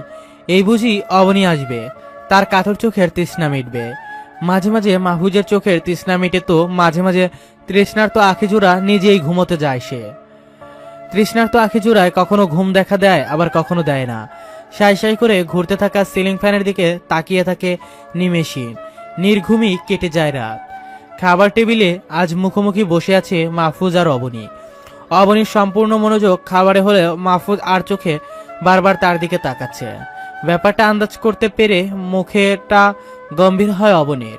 অবনীর খাওয়া প্রায় শেষের দিকে। আফসানা খানমকে ডাকে সে। ফুফু, তিনি জবাব দিলেন, আমি একটা টিউশন পেয়েছি। খাওয়া বন্ধ করে অবনীর দিকে তাকালেন তিনি। মাহফুজও কপাল কুঞ্চিত করে চেয়ে রইল। হঠাৎ টিউশনে? তোর বাবা জানে? অবনী এক পলক মাহফুজের দিকে তাকায়, তারপর নতস্বরে বলে, মায়ের মতো টিচিং প্রফেশনটা আমারও প্রিয়। অফারটা যেহেতু পেয়েছি তাই আর না করিনি। ভাবছি শিক্ষক বিবিএ কমপ্লিট হলে নিবন্ধনটা করে ফেলবো। পড়াশোনায় যেন কোনো ক্ষতি না হয় সেদিকে খেয়াল রাখিস। তা কয়টা থেকে টিউশন? বিকেল থেকে। অকস্মাৎ শব্দ যুগে হাসতে লাগলো মাহফুজ। হাসির শব্দ শুনে সবাই তার দিকে অদ্ভুতভাবে তাকায়। এভাবে হাসছিস কেন? আফসানা খানম ভ্রুকুচকে প্রশ্ন করলেন। কতক্ষণ পেট চেপে হাসে মাহফুজ, তারপর কোনো রকম হাসি থামিয়ে বলে, কিছু না, অফিসের একটা ঘটনা মনে পড়েছে তাই হাসলাম।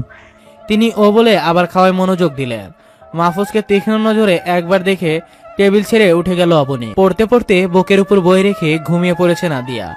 অবনীর চোখও নিভু নিভু করছে, নেদা ভর করছে দুই চোখের পাতায়। বইটা বন্ধ করে ফেলল সে। বাকি পড়া সকালে শেষ করা যাবে। তৃষ্ণা পেল তার। রুমে থাকা জগটায় হাত দিয়ে দেখলো সম্পূর্ণ খালি এটা। তপ্ত শ্বাস ফেলে সে। জগটা নিয়ে রুম থেকে বের হয় ফিল্টার থেকে পানি আনার জন্য। ড্রয়িং রুমের টিভিতে খেলা চলছে, খেলা দেখছে মাহফুজ। অবনী জগ নিয়ে হনহনিয়ে সোজা রান্নাঘরে চলে গেল। মিনিট পাঁচেকের মাথায় পানি ভর্তি জগ নিয়ে ফিরে আসতে নিলেই পিছু ডাকে মাহফুজ। নিজেকে খুব চালাক ভাবিস তাই না? পা থমকে যায় অবনীর। মাহফুজের ডাকটা উপেক্ষা করে চলে আসতে নিলে মাহফুজ তীক্ষ্ণ স্বরে বলে, সামনে এক পাও এগোবি না, তোর সাথে কথা আছে আমার। জগটা দুহাতে জড়িয়ে সেখানে স্থির আর অনড় রইল সে। যারা নিজেদের চালাক ভাবে তারা যে আসলে বোকা সেটা জানিস? মুখে কুলু পেটেছে অবনী, মুখটা কালো করে নিরুত্তর রইল সে। এই বুঝি তোর ব্যবস্থা, রুম থেকে বের না হওয়া, আমার থেকে পালিয়ে বাঁচার জন্য বিকেলে টিউশন করা। একটু বাচ্চামো হয়ে গেল না? ম্যাম, আমি তো বিকেলে বাসায় থাকি না, ফিরি তো সন্ধ্যার পরে। অবনীর সরক চোখে তাকায় মাহফুজের দিকে। মাহফুজ ব্যঙ্গ করে বলে, আমার থেকে দূরে থাকার জন্য আরো ভালো ফোন দিয়ে আটতে পারতি, এটা একেবারে নড়বড়ে। হকচকিয়ে যায় অবনী, তবে মাহফুজকে বুঝতে দিল না। খড় গলায় জবাব দেয়। এখন কি আমার শখও থাকতে পারবে না? মাহফুজ হিয়ালি করে বলে। ও মা, তাই বুঝি? তা এতদিন এই শখটা কোথায় ছিল? আগে তো কখনো শুনিনি। হঠাৎ করেই বা উদয় হলো কেন? ধরা পড়ে যাওয়ার হাতের জগটা চেপে ধরে সে। হটকারি তাই সময়ের দিকে খেয়াল ছিল না তার। মাহফুজের মুখোমুখি হওয়ার ভয় থাকে সকালের রাতে। এই দুটো সময় টিউশন রাখার দরকার ছিল। অবনীর ধরে পড়ে যাওয়াটা মুখটা দেখে নৈশব্দে হাসে মাহফুজ। মাগরিবের পর টিউশন শেষ হলে একটা কল করিস, দুজন না হয় একসাথেই ফিরলাম বাসায়। বলে চোখ মারল সে। অবনী দাঁত কিরমির করে রুমে চলে গেল। দুদিন পরের কথা, সকাল 6:30। ফজর নামাজ পড়ে বিছানায় গায়ে লিয়ে দিয়েছিল মাহফুজ। ফজরের পরে ঘুমানো তার অভ্যাস, কিন্তু আজ এপাশ ওপাশ করেও ঘুম ধরা দিল না তার চোখে। বাধ্য হয়ে ড্রয়িং রুমে এলো সে। আফসানা খানম বাইরে থেকে বাসায় ঢুকে সোফায় মাহফুজকে শুধালেন। আজ এত সকাল সকাল উঠে পড়লি? ফজরের নামাজ পড়ে আর ঘুম আসেনি। তুমি এত সকালে কোথা থেকে এলে? অবনীকে এগিয়ে দিয়ে এলাম। কপালে ভাঁজ পড়ে মাহফুজের। কেন, ও আবার কোথায় গেল? টিউশনে। টিউশন তো বিকেলে। না, সকালে। সময় পরিবর্তন করেছে। কিছু খেয়ে গেল না মেয়েটা, তাড়াহুড়ো করে চলে গেল। বলে রান্নাঘরের দিকে অগ্রসর হলেন তিনি। সকালের নাস্তার আয়োজন করতে হবে। ঘুম না হওয়ায় এমনিতেই মাথাটা ভার ছিল মাহফুজের। কথাটা শুনে মুহূর্তে মিজাজ চটে গেল তার। বেশি চালাকি ভালো না অবনী। আমিও দেখি আমার থেকে দূরে যাওয়ার জন্য ঠিক কি কি করতে পারিস তুই। কোনো এক গভীর রাত, গভীর নিদ্রায় নিমজ্জিত সবাই। ঘুম নেই শুধু মাহফুজের চোখে। রান্নাঘরে কিছু একটা ঘাটাঘাটি করছে সে, আর একটু পর পর মোবাইল দেখছে। প্রয়োজনীয় সবকিছু নিয়ে নিজের রুমে গেল এবং রুমের দরজা ভালো করে এঁটে দিল যেন শব্দ বাইরে না যায়। তারপরে হ্যান্ড বিটার দিয়েই কিছু একটা বিট করতে লাগে। রাত তখন 2:30। ওভেনে কিছু একটা বানিয়ে নিজের রুমে নিয়ে গেল সে। অবস্থা নাজেহাল তার। কপালে গালে ময়দা শুকিয়ে লেগে আছে। দেরি করে না, সে অবনীর নাম্বারে কল করে। প্রথমবার রিসিভ না করলেও দ্বিতীয়বারে রিসিভ করে। ঘুম ঘুম গলায় বলে, হ্যালো, কে? অবনীর ঘুম জড়ানো কণ্ঠ শুনে থমকায় মাহফুজ। হাত পা আশার হয়ে এলো তার। কণ্ঠে যেন মাদকতা মেশানো। ফাঁকা ঢোক গিলে মাহফুজ জবাব দেয়। আমার রুমে আসবি একটু? কান থেকে মোবাইলটা সরাই অবনী। স্ক্রিনে মাহফুজের নাম জলজল করছে। সময় দেখলো, খড় গলায় বলে, এত রাতে তোমার রুমে কেন যাব? একটু দরকার ছিল। ভয় হলো অবনীর। পুরুষ মানুষ আশ্রয়স্থল, ভরসার স্থল। কোনো কোনো সময় সেই পুরুষ মানুষই বিপদের কারণ হয়ে ওঠে, ধারণ করে ভয়ঙ্কর রূপ। যদি ভালোবাসা পাওয়ার প্রবল আকাঙ্ক্ষায় কোনো ভুল কাজ করে বসে, দুই তরফের সম্মান নিয়ে টানাটানি হবে। অবনী তৎক্ষণাৎ সোজা সাপটা ভাষায় জবাব দিল, এত রাতে যেতে পারবো না, যা দরকার সকালে মিটিয়ে নিও। মোবাইল রেখে দিতেই মাহফুজ কাতর গলায় বলে, ভয় পাচ্ছিস? আমার মা আমাকে এই শিক্ষা দেয়নি। সকালে মিটিয়ে নিতে পারলে তো আর এখন আসতে বলতাম না। অবনী কিছু না বলে চুপ রইল। মাহফুজ অনুনয় করে, আয় প্লিজ, 10 মিনিট, এরপর চলে যাস। কিছুক্ষণ থাম মেরে বসে রইল অবনী। মিনিট 10 যাওয়ার পর উঠে গেল সে। অবনী উঠে যাওয়ার পরে ধপ করে চোখ মিলে তাকায় নাদিয়া। গুটি গুটি পায়ে মাহফুজের রুমের দিকে যেতেই নিজ হাতে বানানো কেকটা অবনীর সামনে এলে বলে নমনীয় স্বরে বলে, শুভ জন্মদিন। চমৎকৃত হয় অবনী। আজ তার জন্মদিন মাথায় ছিল না। আশ্চর্যজনিত চোখে মাহফুজের দিকে তাকিয়ে রইল অপলক। মুখের অবস্থা দেখে হাসি পেল তার। খেয়ে দেখ কেমন হয়েছে। সময় বের করে একটা বেকিং ক্লাস করেছি। পুরুষ মানুষ তো, তাই সব গুলিয়ে যায়, তাই ইউটিউব দেখে সম্পূর্ণ করলাম। মানুষটার পাগলামি দেখলো কেমন জানি করে অবনীর বুকটার ভিতরটায়। একটু ভালোবাসা পাওয়ার জন্য মানুষটার কত আয়োজন। অবনী কাপা কাপা হাতে একটু কেক মুখে নিল। মুখে নিতে চোখ মুখ কুচকে এলো তার। বিষিয়ে উঠল মুখের ভিতরটা। অবনীর মুখের অভিব্যক্তি দেখে মাহফুজ বলে, ভালো হয়নি? জবাব না দিয়ে বহু কষ্টে মুখের কেকটা গিলে অবনী। একটু কেক নিজেও মুখে দেয় মাহফুজ। মুখে দিতেই তড়িঘড়ি করে ফেলে দিল সেটা। মাথা চুলকে বলে, আসলে তাড়াহুড়া করতে গিয়ে চিনি আর লবণের পার্থক্য বুঝতে পারিনি। নিজের মায়ের জন্য কখনো এমন পাগলামো করেছো? অবনীর প্রশ্নটা বুঝলো না মাহফুজ। নির্বোধের মতো তাকিয়ে রইল। ফুফুর জন্য কখনো এমন পাগলামো করেছো?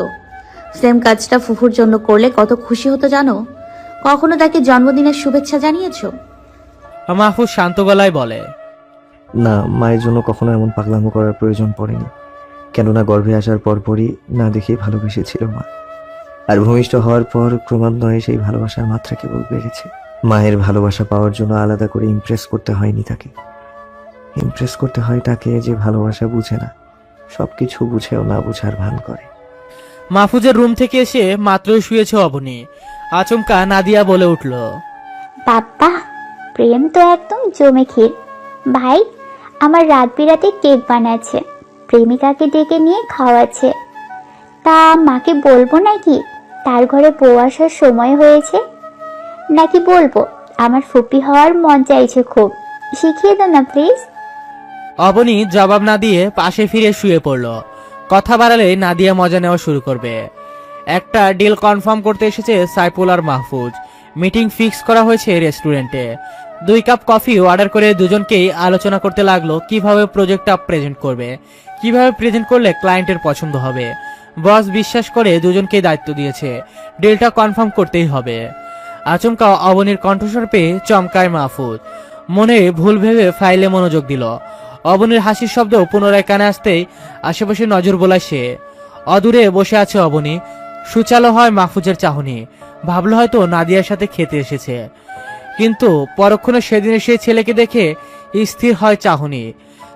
শান্ত চোখে নির্নিমেষ তাকিয়ে রইল। চোখে না আছে রাগ, না আছে ক্রোধ। জোয়ারের আগে নদী যেমন শান্ত থাকে ঠিক তেমন। নিজের মতো বক বক করে যাচ্ছে সাইফুল। মাহফুজের সারা শব্দ না পেয়ে বলে, কে রে, কথা বলছিস না কেন? মাথা তুলে তাকাতেই দেখলো মাহফুজ অন্যদিকে স্থিমিত চোখে তাকিয়ে আছে। দৃষ্টি অনুসরণ করে সেদিকে নেত্রপাত করতে নজর এলো অবনীকে। অবনীর পাশে ছেলেটাকে দেখে ভ্রু কুচকায় সে। অবনী না এটা? প্রশ্নটা শুনল না মাহফুজ। তার মন এখানে নেই। তার মন খিলখিল করে হাসতে থাকা অবনীর দিকে। প্রাণখোলা হাসিতে মেয়েটাকে কেমন মিষ্টি লাগে, অথচ তার মুখোমুখি হলেই মেয়েটার মুখটা গম্ভীর করে রাখে। তার সাথে এভাবে কখনো হাসিনি। সাইফুল কাঁধে হাত রাখতেই চমকায় সে। অবনীর পাশে ছেলেটাকে চিনিস? দীর্ঘশ্বাস ফেলে মাহফুজ জবাব দেয়, চিনি না। মোবাইল বের করে ডায়াল করে নাদিয়ার নাম্বারে। সাথে সাথেই রিসিভ করে সে। মাহফুজ কোনো ভনিতা ছাড়াই প্রশ্ন করলো, অবনী কোথায়? মাত্রই বাসায় ফিরেছে নাদিয়া। ভাইয়ের প্রশ্ন শুনে মুখ টিপে হাসলো সে। অবনীর নাকি কি কাজ আছে, কাজ শেষ হতে নাকি দেরি হবে। আমার ভালো লাগছিল না, তাই বাসায় চলে এসেছি। জিজ্ঞেস করিসনি কি কাজ? হবে হয়তো কোনো দরকারি কাজ, তাই আর জানতে চাইনি। আর কথা না বাড়িয়ে কল কেটে দেয় মাহফুজ। শুকনো গলায় বলল, দরকারি কাজ রেস্টুরেন্টে, তাও একটা ছেলের সাথে? ভালো। কিছু বলবি না তুই ওকে? কি বলবো, ও তো আর ছোট না। যার যার পছন্দ থাকতেই পারে। কাজে কনসেন্ট্রেট কর, ডিলটা আমাদের কনফার্ম করতেই হবে। মিটিং এর সময় বদলেছে, এখন হবে না, রাতে আসবে তারা। আর রাতেই মিটিং হবে। বিরক্ত হয় দুজনই। সাল আর বড় বড় কোম্পানিগুলো নিজেদের কিভাবে কে জানে। সবকিছু রেডি করলাম আর এখন বলে আসবে না। সাইফুলের কণ্ঠে রাগের আভাস। ফাইলগুলো ব্যাগে নিয়ে মাহফুজ বলে, সে যাই বল, আরো একটু সময় পেলাম প্রজেক্টটাকে আরো একটু গোছানোর। এই প্রজেক্টটা কিন্তু তোর আর আমার জন্য টার্নিং পয়েন্ট। প্রমোশনের ব্যাপার আছে। তারপর আশেপাশে ওয়েটারকে খুঁজলো। 2 টেবিল পরে একজন দাঁড়িয়ে আছে। মাহফুজ বড় গলায় ডাকলো, এক্সকিউজ মি। সোহেলের সাথে কথা বলার মাঝখানে সহসা মাহফুজের আওয়াজ পেয়ে চমৎকৃত হয় অবনী। হাত পা ঠান্ডা হয়ে এলো তার। যদি তাকে আবারও সোহেলের সাথে দেখে কোনো সিনক্রেট করে মাহফুজ। ভয়ে বুকের ধোকানি শুরু হলো। চোখে মুখে ভর করে আতঙ্ক। Anything wrong Abani? এমন করছে কেন? ভয় গলা দিয়ে শব্দ বের হয় না তার। তবে এই ভয়টা কেন পাচ্ছে? মানুষটা কষ্ট পাবে বলে? আরে তুই ওদিক কোথায় যাচ্ছিস? রক্তশূন্য হয়ে পড়ে অবনীর মুখ। ওদিক বলতে তাদের দিকটাই বুঝিয়েছে, তার বোঝার বাকি নেই অবনীর। ঘামতে লাগলো সে। মাহফুজ কি তবে রাগারাগি করবে? তবে অবনীকে চমকে দিয়ে রেস্টুরেন্টের ওয়াশরুমের দিকে চলে গেল মাহফুজ। কি হয়েছে অবনী? শরীর খারাপ লাগছে? কিছু বলছো না কেন? ডাক্তারের কাছে নিয়ে যাব? অসহায় চোখে তাকায় অবনী। তার অন্তরস্থলে অদৃশ্য ঝড়ের যে তাণ্ডব চলছে তা সে কাউকে বলতে পারবে না। ক্ষণকাল বাদে তাদের টেবিলের সামনে এসে দাঁড়ায় মাহফুজ। গলা শুকিয়ে এলো অবনীর। ভয়ার্ত চোখে তাকায় একবার মাহফুজের দিকে। চোখে চোখ পড়ে দুজনার। অবনীর চোখে ভীতি থাকলেও মাহফুজের দৃষ্টি একেবারে শান্ত। দুজনের দিকে এক পলক তাকিয়ে হনহনিয়ে চলে গেল সে। মাহফুজের এমন নীরবতা অবনীর ভয়টাকে আরো দ্বিগুণ করে দিল। রাগ ঝাড়লেও এতটা ভয় হতো না যতটা ভয় না তার নিস্তেজ চাহনি দিয়ে গেছে। তড়িঘড়ি করে উঠে দাঁড়ায় সে, ব্যাগটা কাঁধে নিতে সোহেল বলে, ওমা চলে যাচ্ছ? আমার কথা শেষ হয়নি তো। অন্য একদিন কথা হবে, আমার এখন উঠতে হবে। এক ছুটে বাইরে গেল। মাহফুজকে বলতে হবে তার মাঝে কিছু নেই, কিন্তু সে বেরুতে বেরুতে মাহফুজ চলে গেছে। আজকে পড়ায় মনোযোগ নেই অবনীর, নখ খুঁড়ছে সে। সন্ধ্যা পেরিয়েছে সেই কখন, কিন্তু মাহফুজের আসার নাম নেই। সেই উৎকণ্ঠা হয়ে আছে মাহফুজকে সবটা বলার জন্য। আফসানা খানম ওদের রুমে এলেন। আজ মাহফুজের আসতে দেরি হবে, আমি একটু পরে ঘুমিয়ে যাব, শরীরটা ভালো লাগছে না। নাদু কলিং বেল বাজলে দরজা খুলে দিস, আর তোর ভাইকে খাবার গরম করে দিস। আমি গেলাম, মনে হচ্ছে এখন একটু না ঘুমালে মাথা ফেটে যাবে ব্যথায়। বলে তিনি চলে গেলেন। একটু একটু করে সময় বাড়ছে। ঘড়ির ঢং ঢং শব্দে ধ্যান ভাঙে অবনীর। 12টা বাজে, কিন্তু এখনো মাহফুজ আসেনি। পরপর কয়েকবার হাই তুলে নাদিয়া।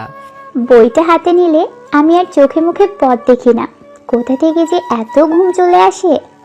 তোর ভাইকে কল করে দেখ কোথায় আছে। নাদিয়া 2বার কল দিলেও রেসপন্স করেনি মাহফুজ। বোন, আমি গেলাম ঘুমের দেশে, আর পারছি না। বইয়ের লেখায় নিশ্চয় ঘুমের ঔষধ আছে। তোর লাভার আসলে দরজা খুলে দিস, তোদের মাঝে আর হাড্ডি হলাম না। তুই কিন্তু বাড়াবাড়ি করছিস নাদিয়া। অবনীর কথাকে তোয়াক্কা করলো না নাদিয়া। বালিশে জড়িয়ে গভীর ঘুমে তলিয়ে গেল সে। ঘুম নেই অবনীর চোখে, টেনশনে ঘুম আসছে না তার। মিনিট 10 যেতেই নাদিয়ার ফোন বেজে উঠল। অবনী ডাকে নাদিয়াকে। ঘুম জড়ানো চোখে তাকায় সে, চোখ দুইটা টকটকে লাল। তোর ভাই ফোন করেছে, ফিরছে নিশ্চয়। নাদিয়া হুম বলে আবারও ঘুমিয়ে গেল। ততক্ষণে কল কেটে 4 ভয়ে ভয়ে রিসিভ করে। নাদু দরজা খোল, আমি এসেছি। ব্যাস এইটুকু বলেই কল কেটে দেয় মাহফুজ। অবনী গুটি গুটি পায়ে গিয়ে দরজা খুলল। মাহফুজ উবু হয়ে জুতো খুলছে। তাড়াতাড়ি খাবার গরম কর, পেটে ভীষণ খিদে। মাথা তুলে তাকাতেই চমকায় মাহফুজ। তপ্ত শ্বাস ফেলে পুনরায় বলে, ও তুই? আমি ভাবলাম নাদু বুঝি। যা ঘুমিয়ে পড়, খিদে নেই আমার। একটু আগেই তো বললো। ভুল বলেছি। বলে গটগটিয়ে নিজের রুমে চলে গেল মাহফুজ। 20 মিনিট পরে মাহফুজের দরজায় টোকা দেয় অবনী। রিনরিনে গলায় প্রশ্ন করল। হয়েছে তোমার? ভিতর থেকে জবাব এলো না। অবনী পুনরায় বলে, আসবো ভিতরে? এবার কোনো সারা শব্দ নেই। সাহস করে রুমে ঢুকে পড়ে অবনী। মাহফুজ মশারি টানাচ্ছে। খাবার গরম করেছি, খাবে চলো। বলেছি না খাবো না। আমার জন্য খাবার গরম করতে গেলি কেন? গরম যখন করেই ফেলেছি অল্প খেয়ে নাও। নিজের ভিতরকার চাপা অভিমান অবনীকে দেখাতে চাইছে না মাহফুজ। মেয়েটাকে দেখলে অভিমানটা তাজা হয়ে উঠেছে। রাতে না খেয়ে থাকতে নেই। মাহফুজ রাজভারী স্বরে বলে, তুই যা, আমি আসছি। খাবার বেড়েছে অবনী। মাহফুজ এদিক ওদিক না তাকিয়ে সোজা এসে খাওয়া শুরু করলো। অবনী হাত কষলে আমতা আমতা করতে লাগে। সাজিয়ে গুছিয়ে রাখা কথাগুলো গলায় এসে আটকে আছে। এমন উসখুস করতে দেখে এক পলক অবনীর দিকে তাকিয়ে আবার খাবারে মনোযোগ দেয় মাহফুজ। অবনী অপরাধী বোধে স্বরে বলে, আসলে দুপুরের ব্যাপারটা নিয়ে তুমি যা ভাবছো তা সত্যি নয়। খাওয়া থেমে যায় মাহফুজের। নিস্তরজ চোখে চাইল অবনীর মুখপানে। আমি কিছু ভেবেছি, তোকে বলেছি কি? নাকি জানতে চেয়েছি ওই ছেলের সাথে তোর কি চলছে? তোর লাইফ, তোর মর্জি, এখানে তো আমার হস্তক্ষেপ নেই। না মানে? মানেটা তাহলে কি? আমি তোকে বলেছি আমাকে কৈফিয়ত দে? বলিনি তো। তাহলে আমাকে সত্যটা বলার জন্য তোর এত কিসের তাড়া? আমি কি ভাবলাম না ভাবলাম এসব নিয়ে তো তোর মাথা ব্যথা থাকার কথা না। আমার ভাবনা নিয়ে তোর এত পরোয়া কিসের? সত্যটা বলার দায়বদ্ধতা কেন? নাকি আমি একবারও প্রশ্ন করেছি রেস্টুরেন্টে ওই ছেলের সাথে কি করছিলি? যেখানে তোর আর আমার মাঝে কোনো সম্পর্ক নেই, সেখানে সত্য মিথ্যা বিশ্লেষণ করার কোনো মানেই দেখতে পাচ্ছি না আমি। আমার ভাবনাটা না হয় আমার মাঝেই সীমাবদ্ধ থাকুক। হাত ধুয়ে উঠে পড়ে মাহফুজ। খাবার আর গলা দিয়ে নামবে না তার। আমার মন জানান দিয়েছে আমি তোকে ভালোবাসি। আমার মনে হয়েছে আমার অনুভূতির কথা তোকে জানানো উচিত, বলা উচিত ঠিক কতটা আমি তোকে চাই। বলেছি তোকে, অনেকভাবে বুঝিয়েছি। তুই বুঝেও না বুঝার ভান করলে তো এটা আমার হাত নেই। অবুঝকে বুঝানো যায়, কিন্তু যে বুঝেও না বুঝার ভান করে তাকে বুঝানোর সাধ্য আমার নেই। তুই যেমন আমার থেকে দূরত্ব বাড়িয়েছিস, আমিও না হয় আর একটু বাড়িয়ে দিলাম। এক জীবনে কি আর সব পাওয়া যায়? দূরত্ব বাড়ানোর কথা শুনে টলমলে চোখে তাকায় অবনী। ঠোঁট কামড়ে কান্না নিবারণের চেষ্টা চালালো। সে তো এটাই চায়, তবে এত কষ্ট কেন হচ্ছে? একতরফা প্রণয়ের লেলিহান শিখায় দগ্ধ হয়েছে আমি বারংবার, আর তুই আমার দগ্ধ হওয়াকে দূর থেকে কেবল উপভোগ করছিস। আমার ঝলসে যাওয়া অনুভূতির আর্তনাদ কখনো অনুভব করতে পারিসনি, হয়তো আর পারবিও না। তুই দূরত্ব চেয়েছিস, তবে বারুক দূরত্ব। কথাগুলো বলে দাঁড়ায় না মাহফুজ, নিজের রুমে চলে গেল। দরজা বন্ধ করে পিঠ ঠেকায়, বিড়বিড় করে আওড়ায়, এবার দগ্ধ হওয়ার পালা তোর। সোজা পথে যা আদায় করা যায় না, তার জন্য উল্টো পথ ধরতে হয়। দেখি কতদিন মনের সমস্ত আবেগ অনুরক্তি লুকিয়ে রাখতে পারিস। কাউকে প্রণয়ের দহনে পোড়াতে হলে বোধ হয় উল্টো নিজেকেই আগে পড়তে হয়। ভালোবাসার আনলে নিজেকেই দগ্ধ হতে হয়। অপরপক্ষের মানুষটাকে ভালোবাসা সেই উদ্দীপনা স্পর্শ করে না, সে অনুভব করে না মানুষটার যন্ত্রণা। অবনীকে অভিতপ্ত করতে চেয়েছিল মাহফুজ, তার একতরফা প্রণয়ের লেলিহান শিখায় ভস্ম করে দিতে চেয়েছিল অবনীর ভিতরকার সমস্ত জেদকে। জানতে চেয়েছিল কেন তাকে কাছে টেনে নিচ্ছে না, তবে হয়েছে উল্টো। সে নিজে সেই কঠিন মানবীর প্রণয়লীলার প্রজ্বলিত শিখায় অঙ্গার হয়ে ফিরে এসেছে। তার গভীর প্রণয় ছুঁয়ে দিতে পারেনি প্রেয়সীর হৃদয়। ভেবেছিল ক্ষণকালের একটু দূরত্ব হয়তো দুজনকেই কাছে টেনে আনবে। অবনী তার ভালোবাসায় সিক্ত হবে, জড়িয়ে নেবে ভালোবাসার চাদরে, তবে তা হয়নি। বেড়েছে আরো দূরত্ব, দুজনের মধ্যেকার প্রাচীর হয়েছে আরো মজবুত। ভালোবাসার শীতল স্পর্শ ছাড়া এই প্রাচীর ভেঙে ফেলা সম্ভব নয়। কেবল ভালোবাসাই পারবে এই মজবুত অটল প্রাচীরকে ভেদ করতে। আরো একটা ঘটনা যেন তার মনের যে দূরত্ব আরো একটু বাড়িয়ে দিয়েছে। অভিমানের পর্দা বেসামাল ভাবে উঠছে মনের দরজায়। মাহফুজের ডেস্কে ফাইলের স্তূপ। আগামীকালের মধ্যে সবগুলো ফাইল চেক করে সাবমিট করতে হবে। চেক করার মাঝে মোবাইল বেজে উঠলো, তার স্ক্রিনের মা নামটা জলজল করছে। মনোযোগে ফাইল রেখে কল রিসিভ করে সে। হ্যাঁ মা, বলো, কিছু লাগবে বাসায়? বাবারে, মেয়ে দুটো সে সকালে বের হয়েছে, এখনো ফিরেনি। আমার খুব টেনশন হচ্ছে। আফসানা খানম আতঙ্কিত, ভয়ার্ত কণ্ঠস্বর শুনে কপালে ভাঁজ পড়ে তার। সময় দেখলো ঘড়ি কাটা 5টার ঘর ছুঁই ছুঁই। ফোন করে দেখেছো কোথায় আছে? চাপা আর্তনাদ করে ওঠেন তিনি, কণ্ঠে একরাশ অসহায়ত্ব। করেছি তো, নাদিয়ার মোবাইল বন্ধ আর অবনীর মোবাইল রিং হচ্ছে, কিন্তু রিসিভ করছে না। তুই যেভাবে পারিস মেয়ে দুটোকে এনে দে, আমার ভালো লাগছে না কিছু।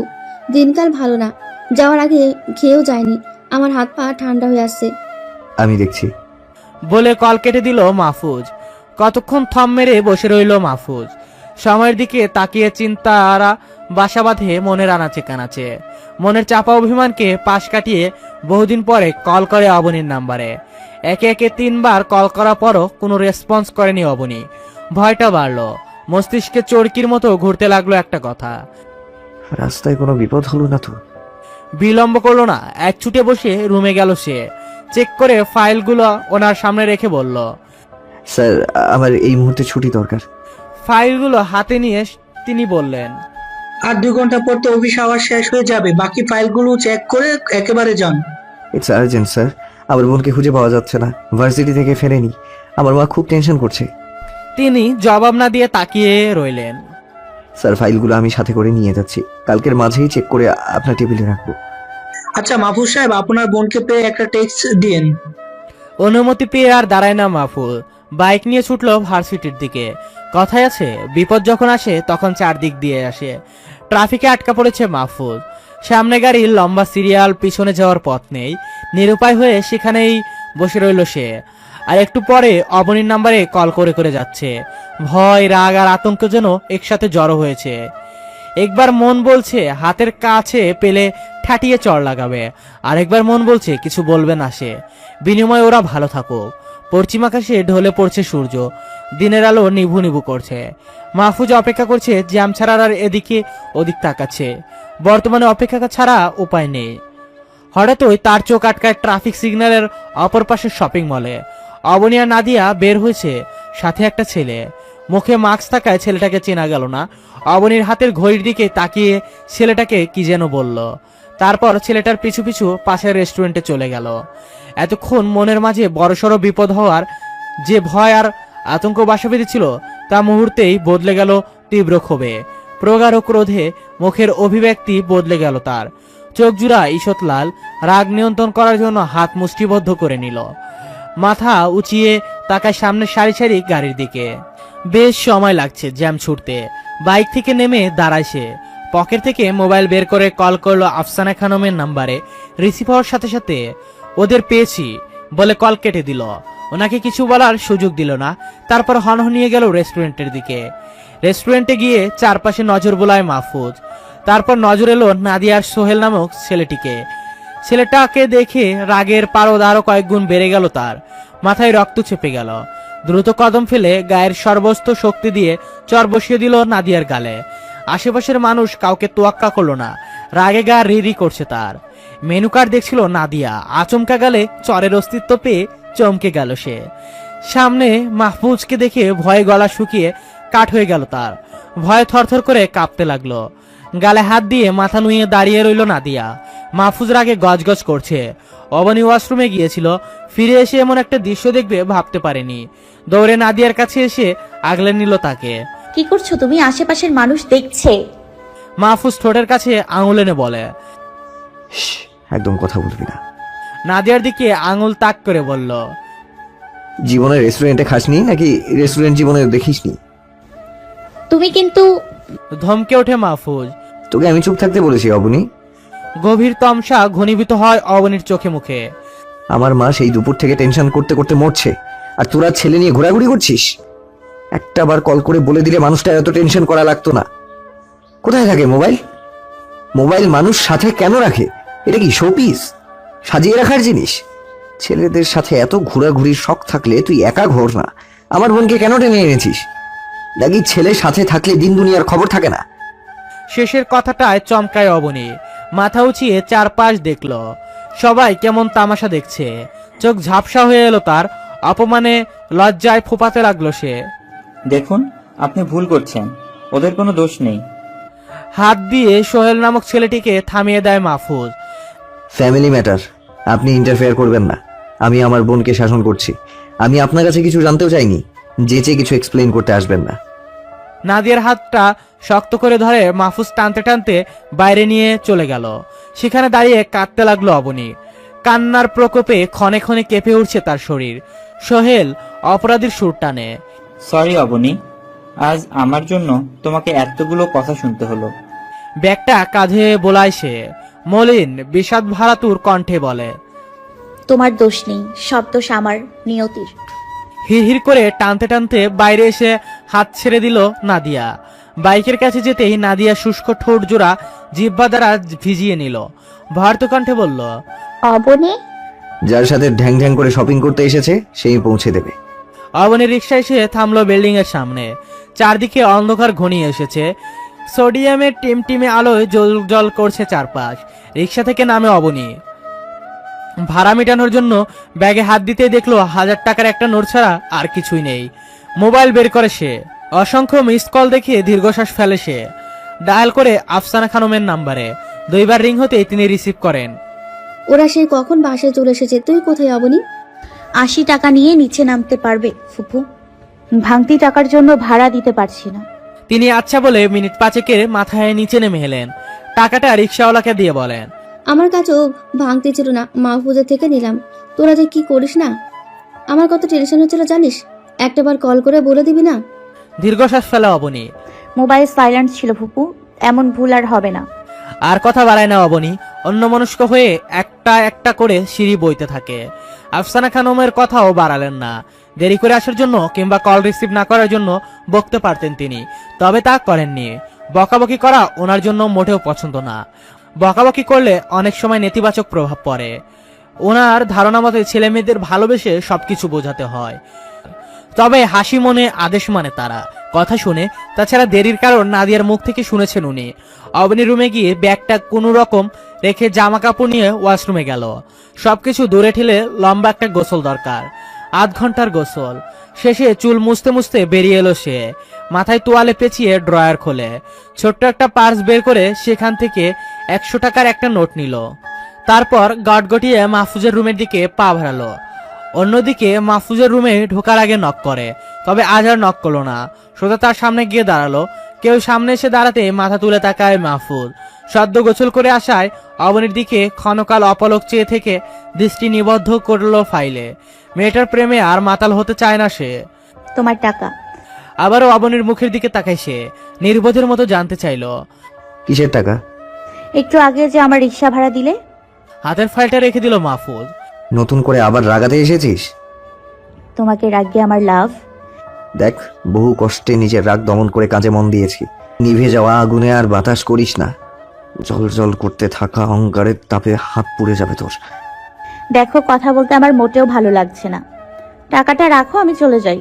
কারোর কাছে আমি ঋণী থাকতে চাই না। বিছানা ছেড়ে উঠে দাঁড়ায় মাহফুজ। এলোমেলো চুলে ভাঁজে আঙুল চালায় সে।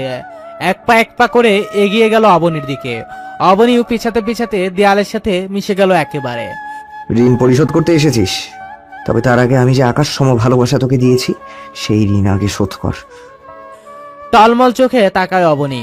শোধ তো নিলে, ফিরিয়ে দিয়েছিলাম বলে এতগুলো মানুষের সামনে আমায় অপমান করলে, খুব বাজে ভাবে। আর কি চাও? 100 টাকার চকচকে নোটটা মাহফুজের চোখের সামনে ধরে অবনী।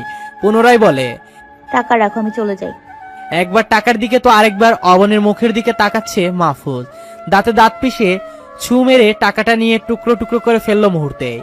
তারপর চিবিয়ে চিবিয়ে বলে, হয় আমার চোখের সামনে থেকে যাবি, না হয় এর পরিবর্তে যা হবে তার জন্য সম্পূর্ণ দায়ী তুই থাকবি। এমন কিছু করে বসবো যা কল্পনাও করতে পারবি না। আফসানা খানম টেবিলে খাবার দিয়ে গলা উঁচিয়ে অবনীকে ডাকলেন।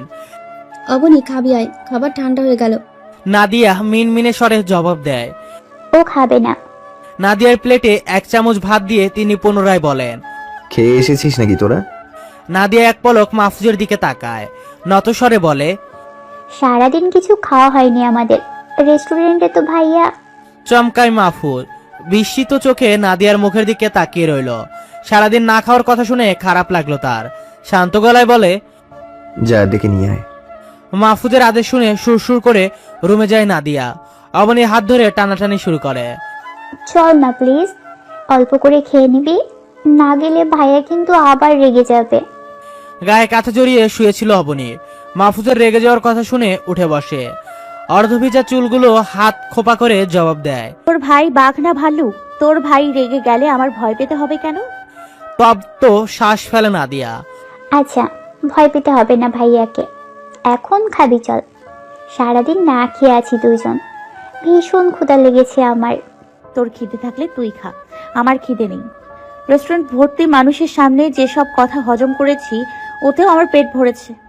খাবার খাওয়ার জন্য পেটে আর জায়গা ফাঁকা নেই।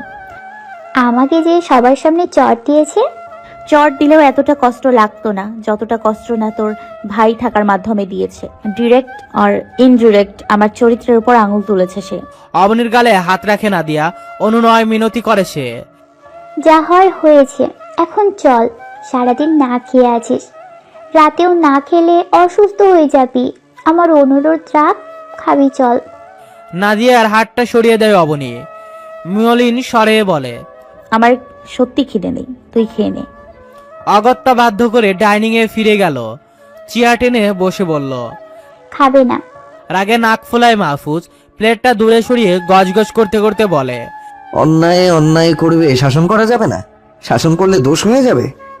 একে তো ভুল করেছে, তার উপরে আবার তেজ দেখাচ্ছে। এটা কি? অশান্তি করার আগে তোমার ভাইয়ের গুণধর মেয়েটাকে এসে খেয়ে যেতে বলো। অসুস্থ হলে পরে আমাদের বদনাম হবে। লোকে বলবে আমরা না খাইয়ে রেখেছি, তাই অসুস্থ হয়ে পড়েছে। ছেলের এই অযথার আগে বিরক্ত হয় আফসানা খানম। হয়েছে তো, একবার তো বকেছিস, আর কত? তোর খাওয়া আছে, তুই খা, আমি পরে ওকে খাইয়ে দিব। এতক্ষণ সব শুনলো অবনী। গা জ্বালানি কথাবার্তাগুলো আর সহ্য করতে পারল না সে। ওড়না সরিয়ে ভালো করে জড়িয়ে ডাইনিং রুমে উপস্থিত। অগ্নিঝরা চোখে মাহফুজকে পরখ করে আফসানা খানমকে উদ্দেশ্য করে বলে, মাস শেষ হলে আমি হোস্টেলে উঠবো ফুপু। বাসা ছেড়ে চলে গেলে আমার অসুস্থ হওয়া না হওয়া তোমাদের আর পাবে না, তোমাদের বদনামও হবে না। টেবিলে থাবা ফেলে মাহফুজ কণ্ঠে দ্বিগুণ তেজ নিয়ে বলে উঠল, এখন যাবি কেন? আমি শাসন করেছি বলে? ভুল করেছিস, বকেছি, শাসন করেছি। এখানে ভুলটা কোথায়? নাকি তুই ননির পুতুল, তোকে কিছু বলা যাবে না? এখন আমাকে অপরাধী বানিয়ে তারপর যাবি? যেন বলতে পারিস আমি তো ওই বাসায় থাকতে চেয়েছিলাম, মাহফুজ ভাইয়ের জন্য থাকতে পারিনি। মানুষের কাছে প্রমাণ করবি আমি খারাপ? দুজনের কথার মাঝে এবার ফোরন কাটেন আফসানা খানম। হয়েছে তো, একটা ঘটনাকে দলাই মলাই করে আর কত বড় করবি তোরা? যা ঘটেছে ঘটেছে, বললে ফিরে আসবে? আসবে না তো। শুধু শুধু কথা বাড়িয়ে ব্যাপারটাকে বড় ইস্যুতে পরিণত করছিস। আমি বড় করছি? হুঙ্কার দিয়ে ওঠে মাহফুজ।